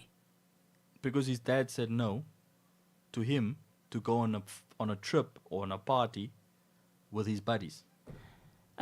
Usually you just exchange some kind of loud words and you call it a day. And he decided to solve that problem with But he was 19 years old, remember? I remember I had such fallouts. I was disappointed. Yeah. When I was 15 or 16. This guy was 19. But then things started coming out during the court case about he had habits. Oh, yeah, that makes sense now. He had habits. And his dad suspected he had habits. One of the reasons why they moved out of Australia back to South Africa. Yeah. Because they were one of those first South Africans, that decided after 1994, but it's between 1994 and like in the 2000s. Yeah. The moment We the are da- leaving. Well, the moment the dad was like, I'm leaving this country. I'm telling you, Alice, I'm leaving. And then, they take the flight to Australia and then they fly back 15 years later going like, nah, Owens, nah. Yeah, it's not working. Nah. I Yeah. know, it's the same sunlight, maybe, but the English is just too much. Then they came back. When they came back, because the dad is they've got a family vineyard Yeah, there in the yeah. Western Cape. Because the dad had to also manage the vineyard. So they're basically a minted family. Yeah. They're minted. Yep. Because, if you own a vineyard, Helmut, your wine is international. If you're a South African wine producer, your wine is international. Because, there are like wines we don't even see in Namibia that South Africans produce that they just export for the US, for China, for high-end market, for Europe. And France is most trying to keep the South Africans, the Australians, the Argentines, and the Americans out of Europe. Yeah. The French are aiming to do that. They have, Bordeaux, the wine capital. I know, Helmut, but here's the downside. The French, the French use other techniques, like, for example, you can't use the word champagne, for example, like on J.C. Leroux. Yeah. Sometimes you would see that bottle has, it would say sparkling wine. Yeah. They can't use the name champagne because champagne comes from the Champagne Valley in France. Look at, it's labels. Labels are fine. Yeah. It's understandable. Intellectual property, creativity. It's the same thing the South Africans do with the Americans who pick up a little rooibos tea plant here in South Africa, and decide to go and patent in New York, and the South Africa has to go They're say, like, yeah, no. what are you doing? It's a natural plant. You can't patent a natural plant. So, for example, like with that discussion, so Van Breda decided to just go, full on cannonball, on that particular scenario, and it was based upon him being, was he 21 or how old was he when he was tried? When he was basically sentenced. Because it was the sister's testimony that sentenced him. I know, man. What is wrong with these things? Yeah, the sister. The sister is the one that spent, I think, about months into a coma. Yeah, she was in a coma because of his. She was the only survivor. Yeah, because of his His attack on her. No, she couldn't remember the attack. Remember? Yeah. When he attacked her, she couldn't remember the attack, but it was her testimony. And she had an auntie who was very wonderful. Who was he had an auntie who was defending him all throughout the way. Really? Yeah, that's what family does. No, it's not true. I know my sister is dead because of this idiot, but it's my. No, it can't be. He won't kill his mother. But the police are like, you gotta be kidding me. That's the evidence. What are you talking about? But anyway, so yeah. No. Getting back to digital IDs. Yeah, procurement for me. Procurement for you. Yeah, and the priorities in terms of where the money is going. Like I pointed out earlier. Yes, if the digital ID, for example, if we one of the service that will give you easy access to health services, will you be able to afford these health services? Or are they going to have? Will it speed up the process? Will it speed up the medical examination process? Because no, it won't. Because as long as you don't have you don't have a big enough health professional shortage. Yeah. Even if you fast track the service of getting patients to the doctors, there won't be enough doctors or nurses to serve the patients. In other words, you're still gonna have a queue. You will still have a queue. Just yes, I'm moving, David. Don't worry, I'm moving. You know. But yeah, welcoming David now into the discussion. But before we actually continue, guys, let's quickly take an ad break and then we come back after that. Vevicci University for the 2027 applications that are now open for the Faculty of Health Sciences for the following programs: Certificate for Enrolled Nurse, Midwife or Accoucheur Level 6, Certificate in Pharmacy Level 5, Diploma in Environmental Health Sciences Level 6, Bachelor of Social Work Honours, Bachelor of Nursing and Midwifery Science Honours, Postgraduate Diploma in Community Health Nursing Level 8, Postgraduate Diploma in Occupational Health and Safety Level 8, Postgraduate Diploma in Mental Health Nursing Level 8, Master of Public Health and the Master of Occupational Health and Safety. For more information, please call 081 403 6406. Vevicci University, where everyone is an achiever. And now let's take a real commercial break, and we'll come back on the other hand, on the other side, and get into this whole digital ID with David now.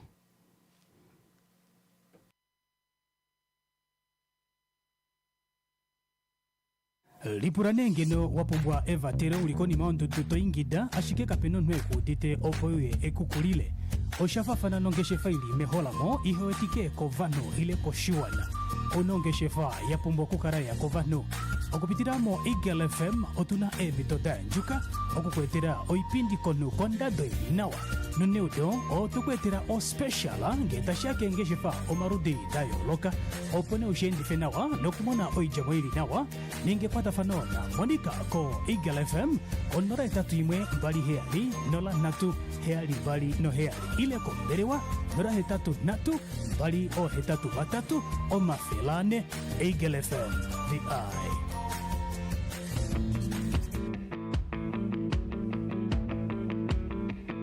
Tune in to The Home Run with Helmut and Dwight on your number one talk radio station Eagle FM and be part of an in-depth discussion on events you didn't know you needed to hear until you do. From Namibia, Africa and around the world. Tune in from Monday to Friday from 4:30 to 6 p.m. only on Eagle FM.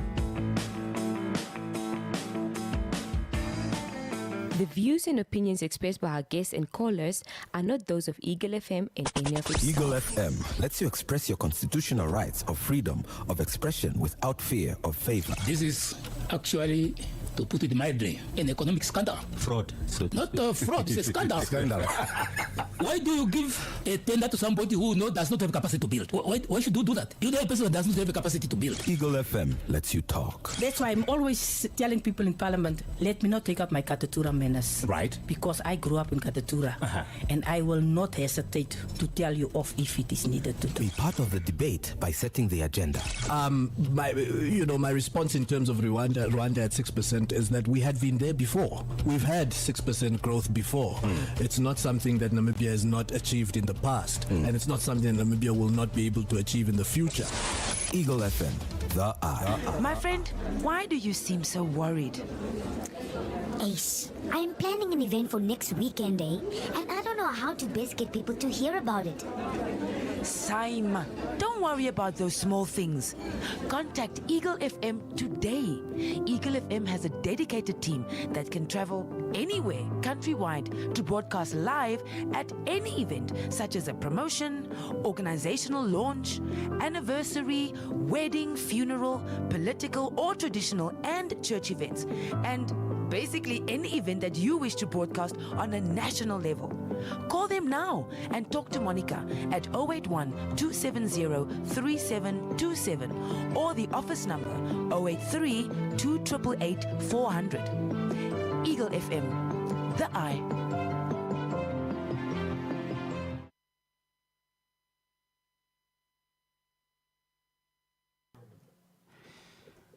Welcome back. We continue now. David, ask your question. Let David ask your question, because I want to give our listeners have to hear, David, about our positions, because we can all have diverse positions. Point of but views. ask your question first. No, I'm following the conversation. Yeah. I'm following the conversation. What I want to know is only that the service of the immediate need. I don't have a problem with advancing in terms of technology. I Yeah. only have a problem of leaving a lot of people behind, especially looking at the basic needs. Thank you, Are we done with the basic needs? And that is an obvious thing to say. You know, it's not wrong to have 1% of Namibians who are driving Porsche or Lamborghini. It's not wrong. But it's going to be very problematic if somebody does not even know the price of a bicycle.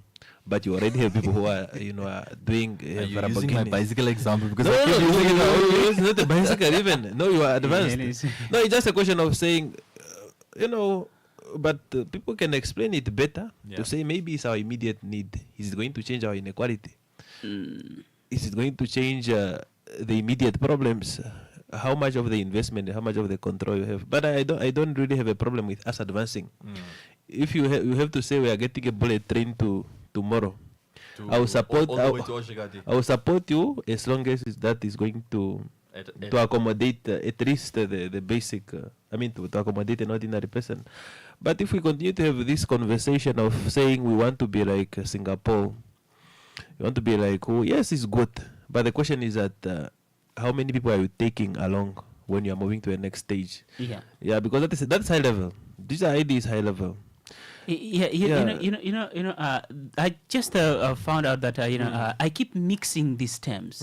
Digital ID, these are electronic IDs. Yeah. I also keep mixing the terms because that's exactly what I said before we went for the break. Yeah. That was also your question. Yeah, the difference between the two.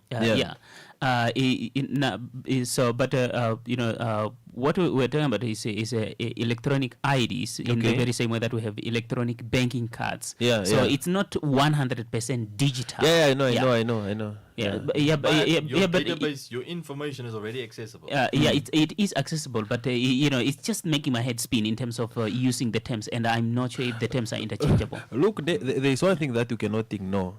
To say we are very far in terms of management of our. I'm not an IT expert. I'm not a tech expert in cyber aspect, but I know we have a very big problem in terms of cyber. I know we are finding it very difficult in terms of managing our data.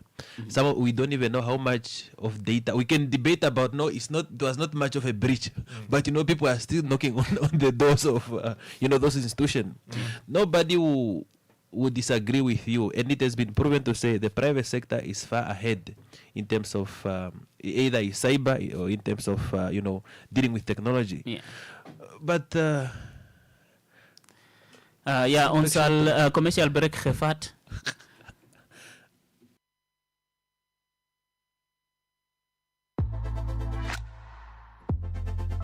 USave's customers love combos, right? Well, for just $589 Namibian dollars, you can get 10 kilogram Champion Super Maize Meal, 10 kilograms of Bokomu Fed Cooked Flour, 10 kilograms of Marathon of brown or white sugar, 5 kilos of nice rice, plus 1 kilo of Grande pasta. That's just $589 Namibian dollars for 5 essential products. The ShopRite Group buys bulk, so you can save. Yes, we all save at USave.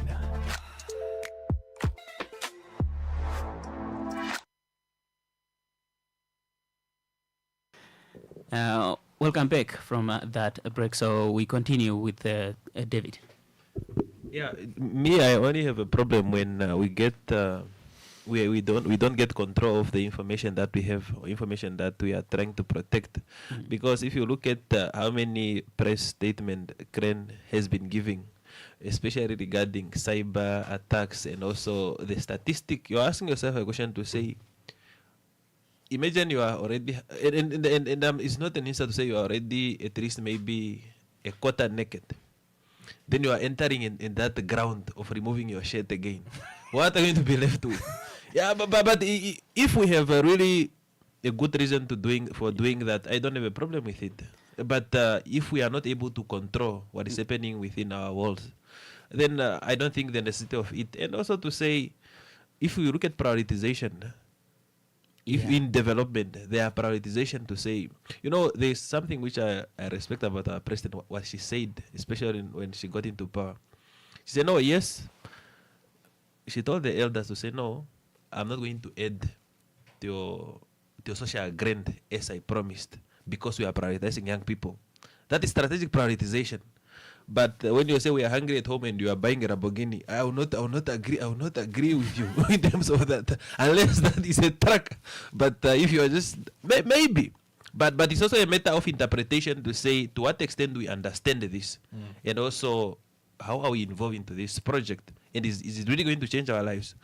People must speak about these things and openly, because if you want development, sometimes you need to speak the truth in a respectful way. Look at the financial inclusion. The report is so beautiful that we are doing very well, but in terms of human lives, we are far away. Not to say far away, but we did not change a thing. Yeah. Then you look at why are we doing this thing? Why are you investing into this thing? To say to whose benefit? Maybe yes, there are those that can benefit in the future, like what the principal economists have said here. But the question is that, are we looking at the immediate needs? Or we are just waiting for 2030, then we will start fighting with each other. To say it's Helmut who was having the tender, is David, where is these things? And things, do you know that a technological intervention has to be tested? Yeah. And when it's tested, there are also those challenges that will come in at the first implementation. But are we at the moment of trying to test, or we are really sure that it's going to assist us? But depends on how you interpret it also. The dimension that, remember yesterday when we had the financial inclusion discussion? Yeah. Where I said literally, I believe financial inclusion should have happened before Bank of Namibia's strategy that we looked at last year, remember? The 10-year strategy book that I sat there thinking, is this not the thing that we dissected last year in 2025? Yeah. It's part of their targets. Yeah, that 10-year period. The until 2035, huh? Yeah. Yeah, it's part of their targets. Financial inclusion is just one of their targets. Yeah. Now, to me, it felt basically, shouldn't we have had the financial inclusion probably first, and then it feeds into the strategy? Then the strategy knows. But now the strategy says, have a financial inclusion implementation strategy, and then you go do the financial inclusion assessment, just to go and realize basically, okay, there were a whole bunch of people that were unemployed in 2017 when it was first assessed. Now you can imagine, now there's more Namibians, who more of them are basically sending the money about. And remittances, yeah, they're wonderful. I mean, Helmut, I proved the point a little bit earlier today. Helmut, if he just sends money to a brother or sibling, if I give $5 to the street kid, that is financially included. Because you're sharing, you're making the money move. Yeah. The downside that points out from this has been, you can see how some of the data sets try to rely on each other. Yeah. Because financial inclusion will anyway take place. Like I said, you will anyway do pay to sell banking. Yeah. Because it was there before we now have to hear about digital and electronic ID. It was there before. You had this digital profile of yours at your bank. Yeah. It was already there.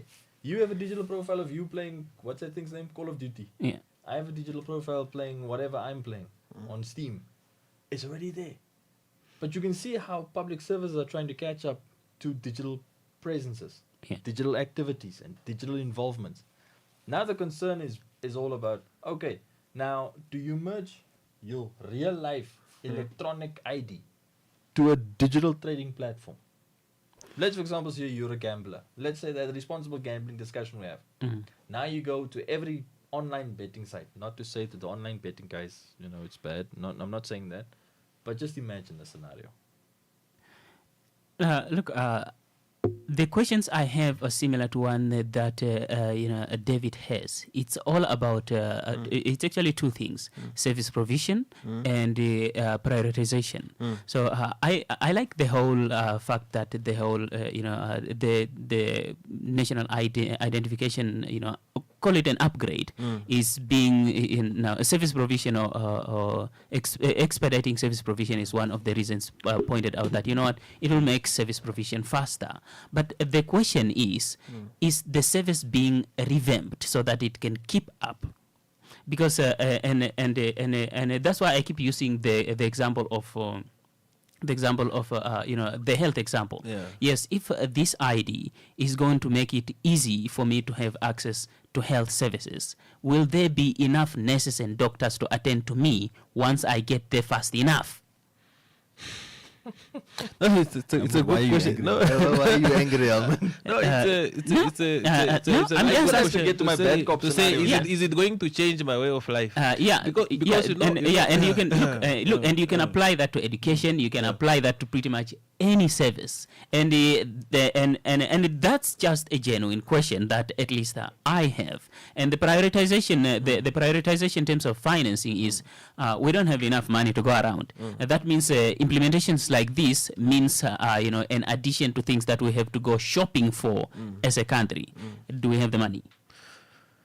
It's a very good question. No, you see, I mean, we keep putting, even the financial inclusion discussion we had yesterday with Dwight, we keep putting a cart in front of the horse. This is why silencing really. Yeah, exactly. Everything that the government, I'm going to mention is the government shows up, the donkey or the horse is literally behind the car. It's pushing the car instead of pulling the car. But you know, when I look at these things, I think the intention was good.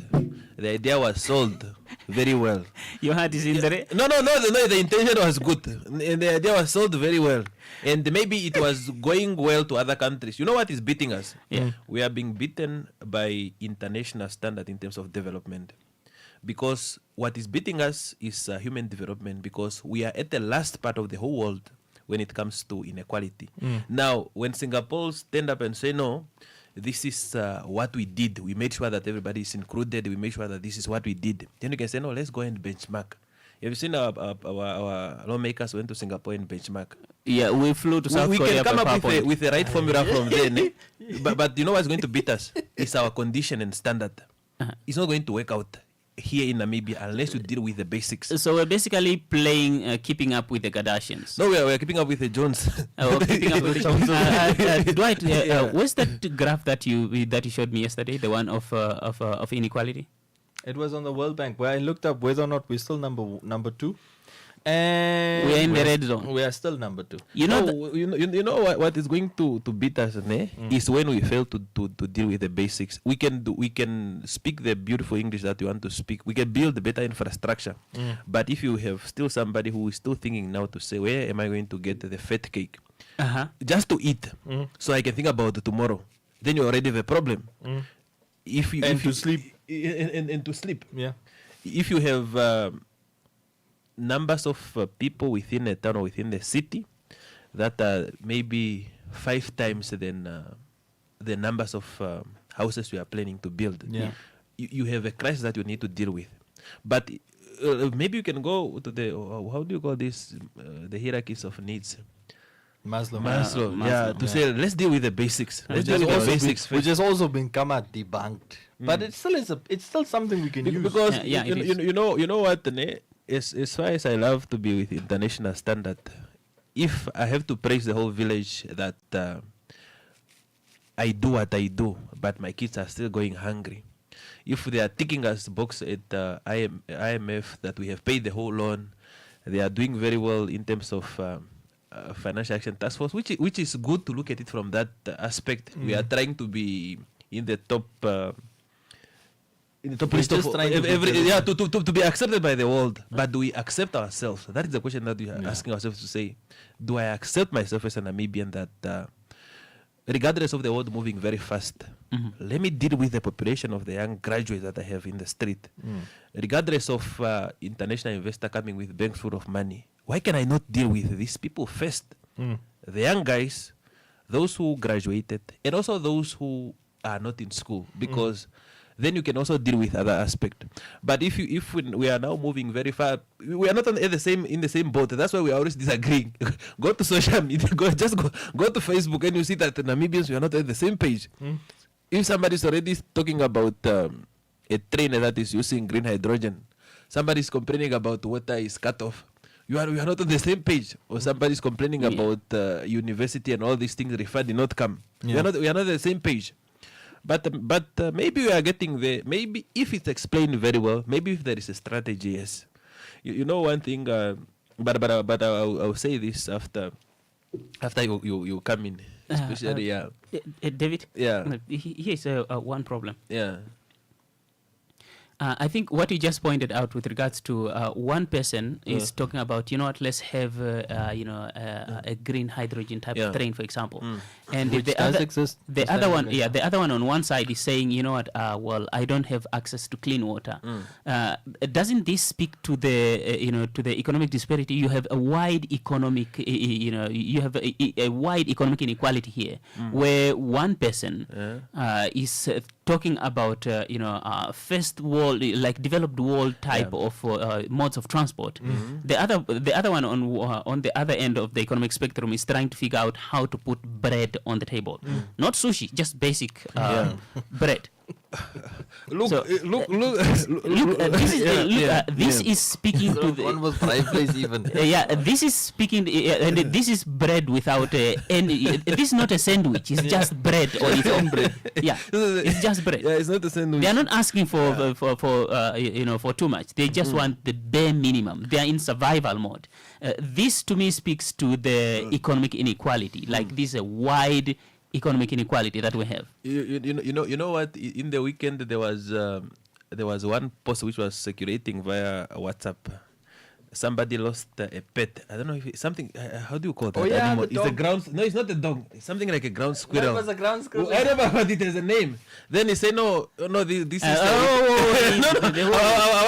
Go back to start the story again. Yeah, no. Somebody lost a pet. I don't know if it's a ground squirrel. You know It those was a things. ground squirrel. Yeah, and say no. This was part of our family. If you get it, we give you 10,000. Now ask yourself a question. Look at financial inclusion report. It will already tell you to say there are people in Namibia that are super rich to that extent that they'll put out wanted posters. The medical aid of a dog of that person is it's true. The medical aid of a dog of that person is beyond. Start with the dog has a medical aid. The dog has a medical aid, has a doctor, and has also somebody who has to. You know when you are at the upper town when people are walking dogs. Yeah. Because dogs are, dogs are like human beings. If you keep them in the house, they get stressed. You have somebody to walk you around so that you can deal with your mental health. Yeah. But you have a medical aid that is beyond the salary of 50% of Namibians. That was stated that is below 2,000. Do you get what I'm saying? Yeah. Then it's already telling you to say the basic problem that you have is addressing the basic needs: food, water, electricity, and energy.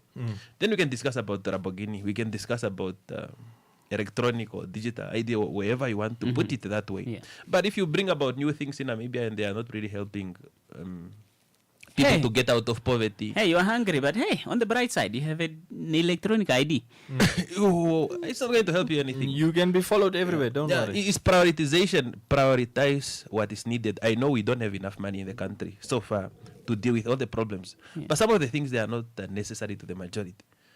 Cut the things out, give people food, water, sustainable food production, like what is being said.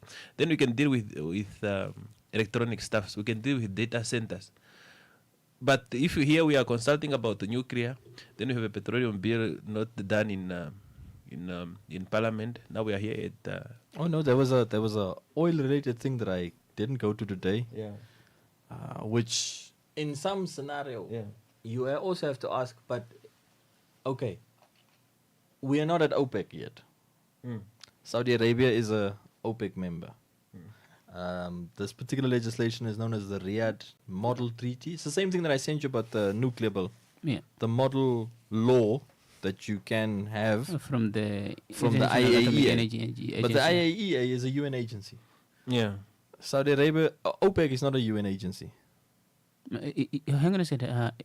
Isn't Angola an OPEC dropout? I think Angola left. No, they left last year. End of last year. Or start of this year. Angola left OPEC. Yeah. Gotta ask questions why. Yeah.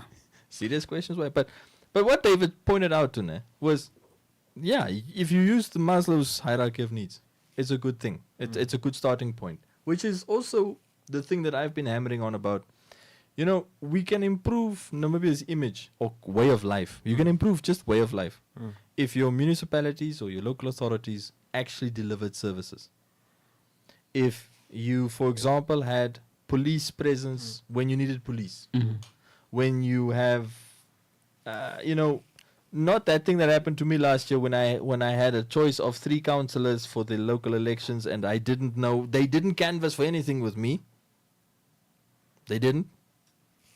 I still don't know what they stood for. But yeah, they were there. None of them were my options, but I had to play Inky Pinky Ponky there, Inni Mini Mini Mo. And the dimensions from that has been, what then kind of services will I then expect from such decisions? But let's also cascade things in a different direction, because I still want to get to my venting stage, Helmut. How much time? Yeah, that's the adequate stage. 28 minutes. Okay. So when that engagement took place about the electronic IDs, guys, we have 2 massive cavities in Namibia's legislation that are still missing. No data protection law, no cybersecurity law. But we're going to roll out something that will need those laws by September. As the fundamentals. Again, hence my example of a cart in front of the horse. No. The cart exists. There is no horse. There is no horse. Look, this is There's why nothing to push the cart. Look, man, this is why silencing of the guns fell on its face. Yeah, because the guy is thinking about stop the bullets there, but the other one who's selling the guns here is saying yes, no, sell the guns. No, look, there's one thing that I like. They actually, let me just say, there are 3 things that I like about, not Namibia, Africa. One, our English is top-notch, guys. Yeah. Our English is top-notch. 2, when it comes to planning, we are very good at planning. It's the financing the plan that we have a problem. If you ever go on chilling, we are those people that will dress very smacking, spanking model type and go out to chill, hoping to get drunk on someone else's budget. Yeah, that's us. So we know how to show up. Yeah, we know how to show up. We know how to make the plans. But I also started realizing that we must also poke questions on the plan too, because if you are telling somebody that you have a plan, there must be some element of you knowing how to implement that. Maybe we should also look at the way we also plan, because in the nature of strategic planning is that whatever you put on a paper is how you want to get where you want to get into. But situation will always determine where you are going to end up. To say you want to go to Oshakati from here, and you are driving a Porsche, for example, or you are driving a Benz. You're driving Porsche is actually affordable, guys. Yeah, you are driving 180, but you find a lot of things on the way. Yeah, it can break. Something happen. Then you take a plane. It did not work out. Maybe you reach there with a train, but what you did is that you achieve what you wanted to achieve. Yeah, that's why I don't know. Maybe we follow the plane literally. Then we got surprised by the world. That's why when I attend any engagement, I always ask myself to say, do we really want to tell people that we just have a reason, an external reason for not doing our thing? To say just because of war, just because of COVID, just because of global financial market, we really want to tell people that we don't hold ourselves accountable to say there's something that we did not do well. And even this thing of we want Namibia to be the first. Sometimes you can be the first in coming up with something, but it's not working for you. It's not. You know a country that I'm jealous of, and I'm not talking it in terms of really being jealous, but just a country that surprised me is Zimbabwe. Apart from Zimbabwe politics of governance and who's to stay in power for a long time, what they did with their value addition. Look at the numbers now. Look at what they are doing with lithium.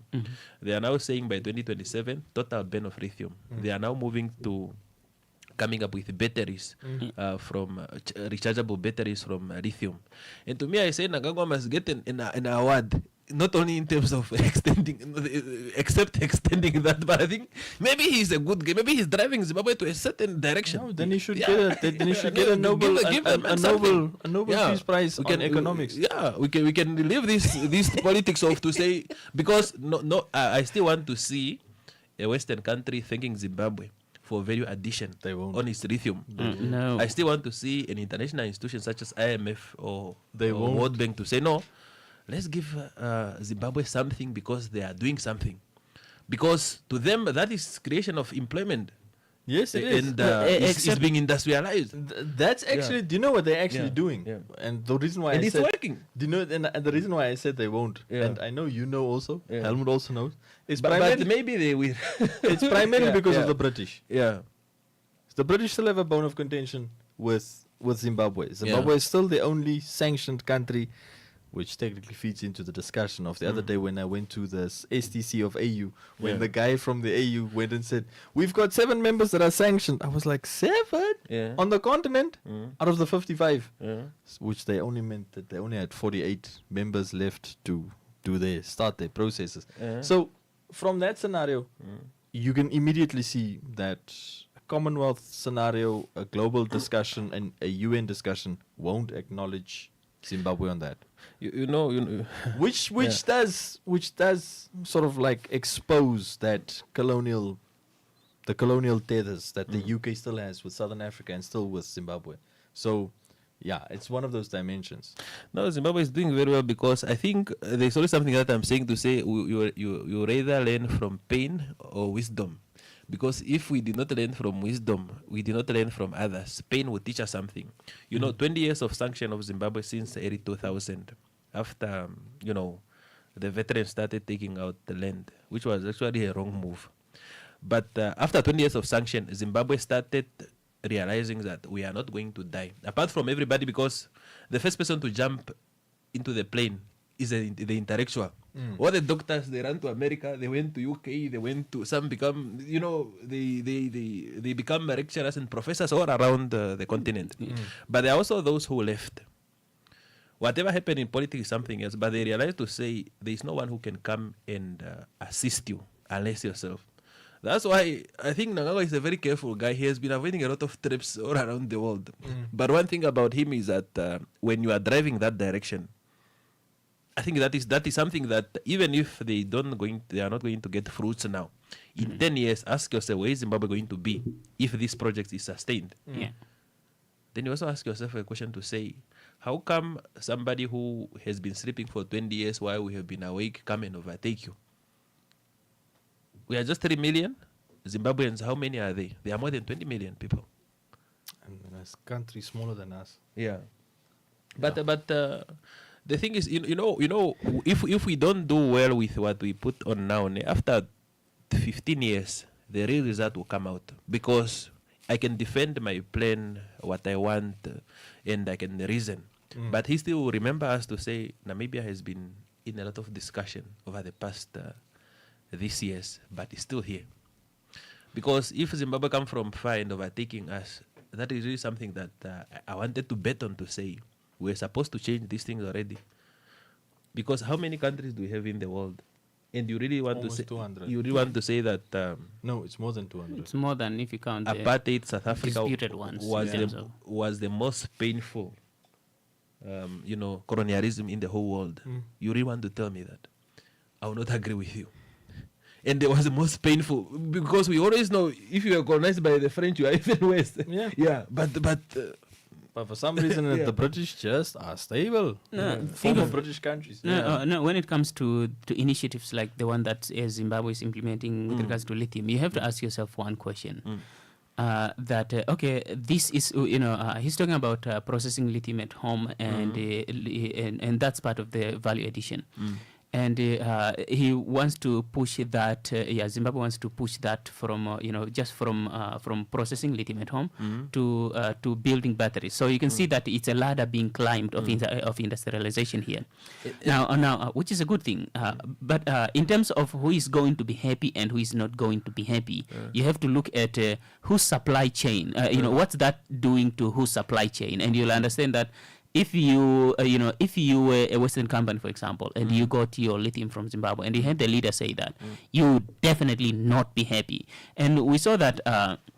And we saw this with was that in the who is Maduro's predecessor?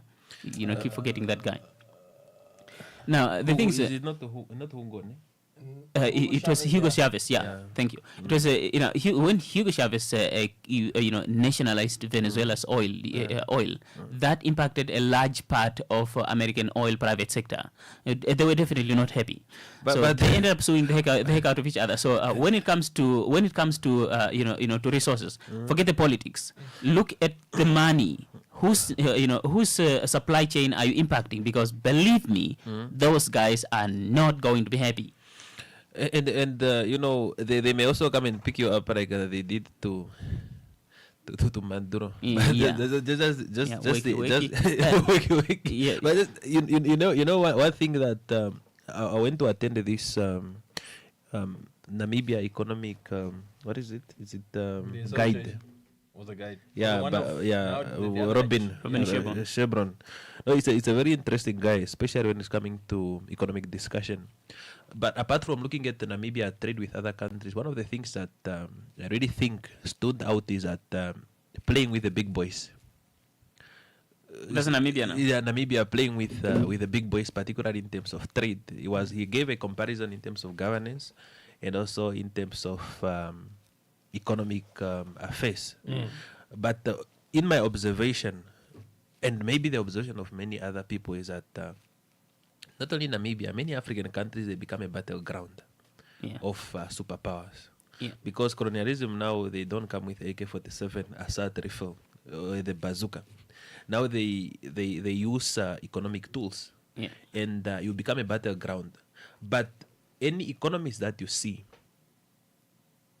and this is not something that is to say, any economics that you see depends on the school of thought that is talking about. This thing is always coming out. But you can also be able to see which side he is more leaning on. But because we are human beings, we have our own views to say, maybe it's better to do with this. But what is also very interesting about Namibian foreign policy is that you guys are all our friends. As long as you are not, in conflict with our interest. But one thing is that to say these countries have this GDP, also give an example, South Africa.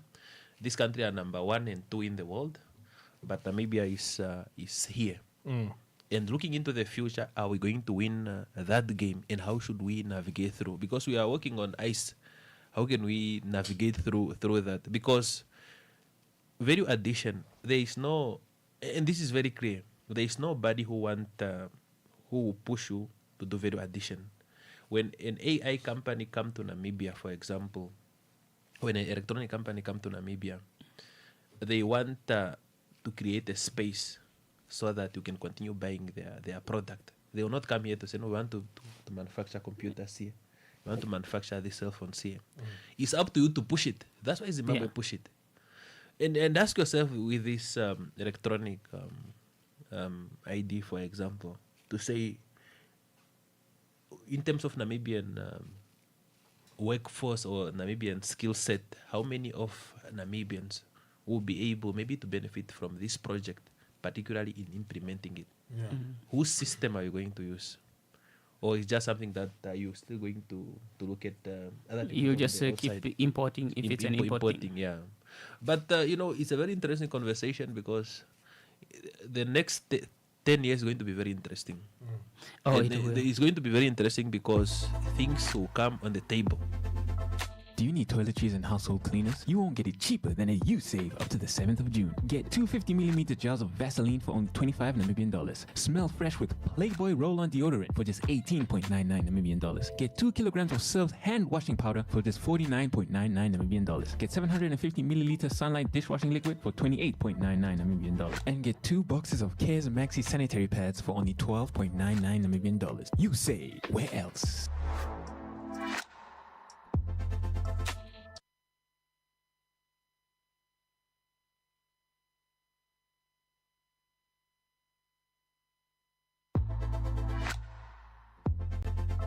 Do you need toiletries and household cleaners? You won't get it cheaper than a U-Save up to the 7th of June. Get 250mm jars of Vaseline for only 25 Namibian dollars. Smell fresh with Playboy Roll-On deodorant for just 18.99 Namibian dollars. Get 2 kilograms of Surf's hand washing powder for just 49.99 Namibian dollars. Get 750ml Sunlight dishwashing liquid for 28.99 Namibian dollars. And get 2 boxes of Cares Maxi sanitary pads for only 12.99 Namibian dollars. You say, where else?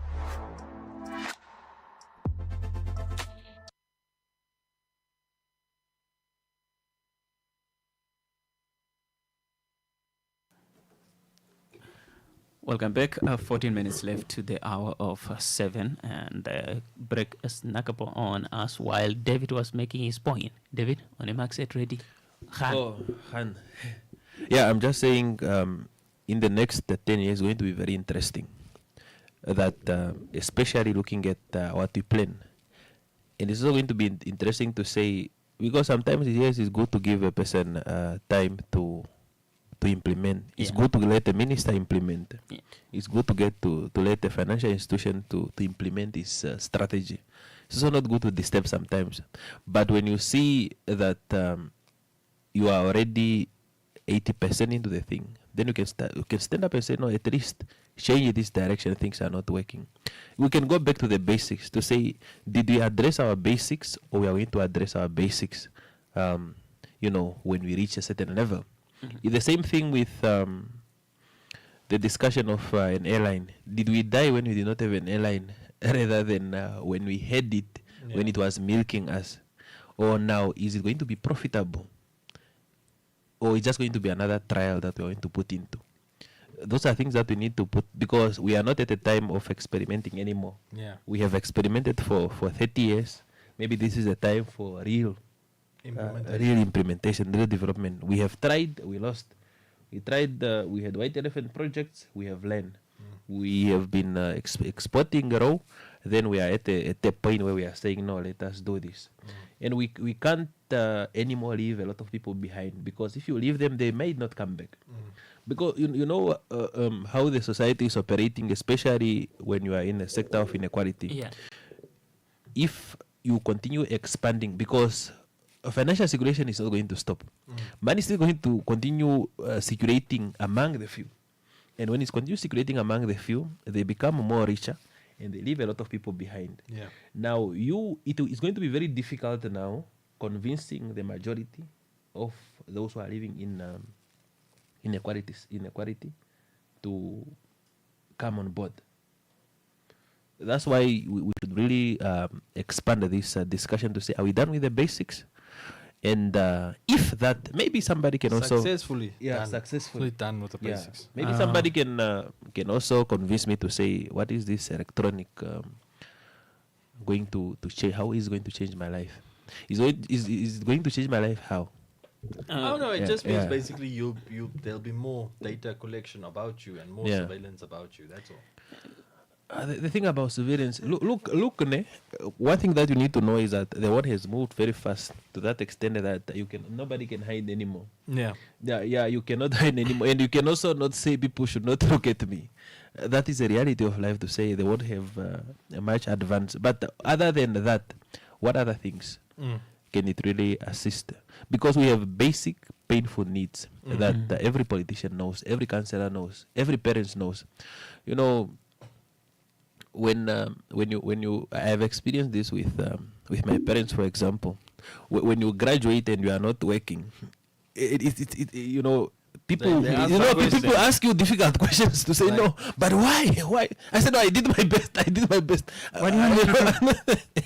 Yeah, no, people ask you to say no, why? You went to school, you get a degree, they spend money on the degree. Then you are at home for a year or 2 years. Then people asking, it's like you killed the person. But I said, no, I did my best, but when I went to school, I also learned that the system is not that correct. I think I should explain this to say, I'm not at the time where you were. And let us look at what need to be done so that we can move forward.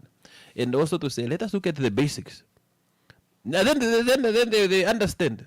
But this will already tell you to say inequality that you have seen and you have experienced is going to be very painful, especially if you want your your kids to go through the same thing. Yeah. There are information which are coming out to say young professionals, they don't want kids anymore. Why? Because they are also kids. You can be a kid at the age of 45 or at the age of 50, based on the economic situation where you are in. Exactly, economics. You find grandfathers who are still kids. Adults who are still kids in that context, because nobody you fail to even sustain yourself. Yeah. And you're thinking, okay, I can't sustain me. Yeah.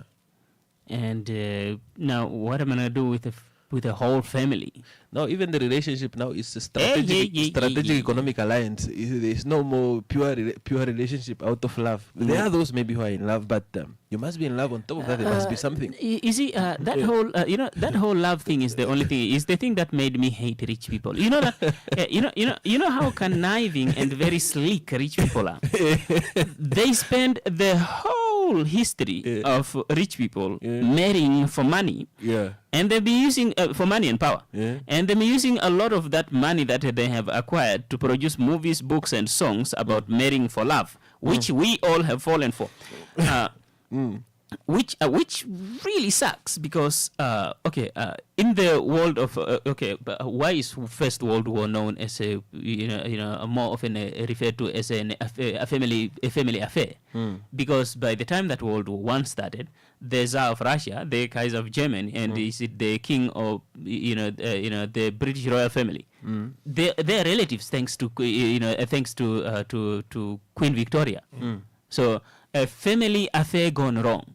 So if you look at the history of monarchies, the monarchs, these guys have been literally been marrying for money and power. Yeah, that's why to cement political relationships. That's it, and that comes with a lot of money.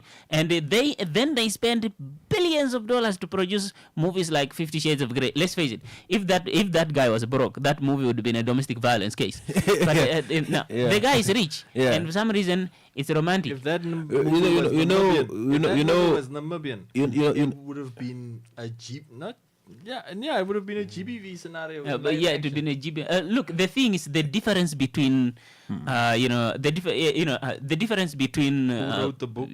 Flirting and weirdo is you have money. Real sadomasochism. Yeah. If you showed up on a bicycle, you are a stalker. But if you step out of a Lambo, what was you in the Lambo is the whole discussion. No, it's where he want to get into. It's a good thing. On Namibian roads. I mean, with a Lambo. That's a terrible idea. With a speed hump in the highway. But where are you going to drive it in Africa if you have the best roads in Africa? Just in South Africa. That Lambo will stand right there. Yeah. You are looking at that Lambo. But the other thing that you need to look at also is also that I always have arguments with especially my friends who support these revolutionary feminist ideologies, especially want to transform the society in terms of how you should behave and or do all these things and all these social ills that we find out.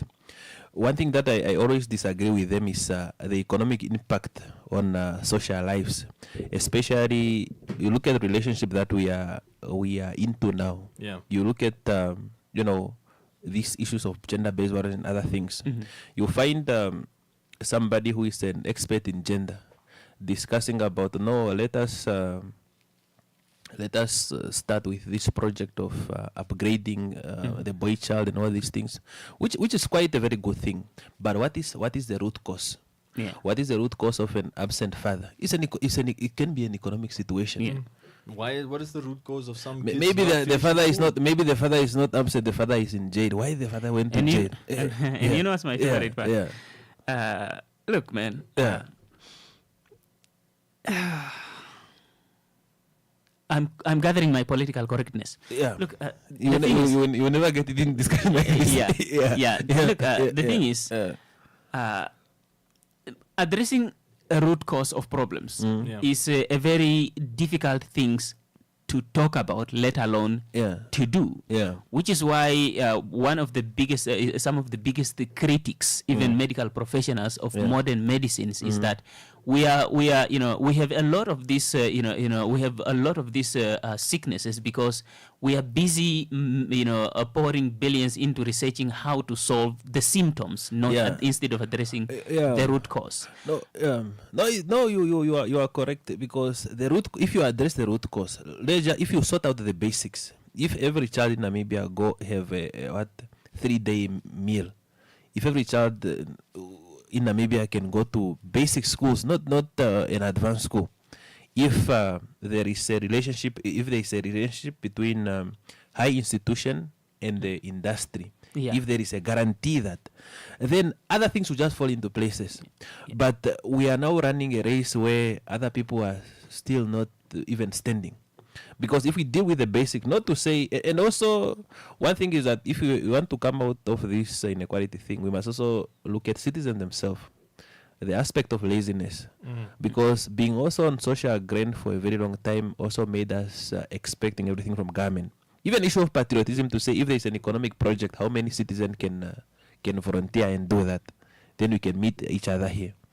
Because those things must also be put in on top of addressing the basics. Otherwise, we are going to have another conference next year about how to deal with, how to diagnose this problem, and also we are going to conduct a lot of studies. You're already calling out the conferences. No, I'm going to attend anyway. If there's something like that to say what is new, because the question is always to say what is new. Yeah, what is new. Yeah. So 3 minutes left to the hour of 7. So it's signing out time, gentlemen. So electronic IDs. 3 minutes. Yeah, with me, I don't have a problem with a new innovation in terms of technology. I only have a problem with. But is it an innovation? No. I only have to us. Yeah, I only have a problem with leaving a lot of people behind. Yeah. And what is a person who is at the rural area going to benefit from that? If there is a justification, let us all have it. But if there is no justification, why do we prioritize the unprioritized? Why can't we channel the money somewhere else? Because anything that you do is costly. Do you know that people don't even read to say even a consultation meeting is a costly thing? Yeah. People do not know that. People do not know that even document that you see is a costly thing. Document that reports that you see, it's not just the things that put together. But trying something, a national project, maybe the study was conducted. Maybe there are good reasons for that. But if it is really to feed another person who is not in my country, then to me, I'm not supporting it. But let's see. Those who have more knowledge, maybe those who are in that field, maybe they are going to explain to us on how to utilize it. No, the explaining part, they have failed, with the crawling colors already. Because that's why I kept asking that, if you are selling, if the reason why you are saying, this is necessary is to give people access to services.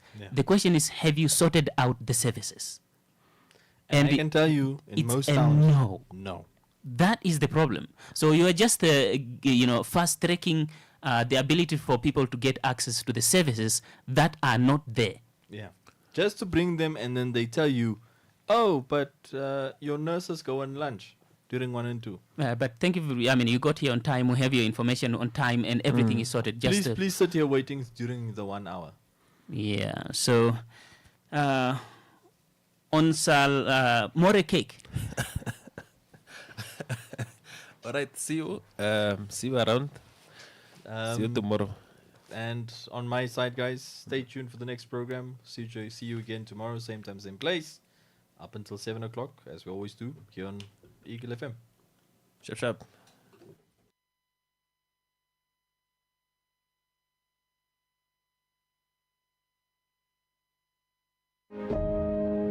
Care that helps you care for others. That's the basic mental health first aid course, free for NHP members.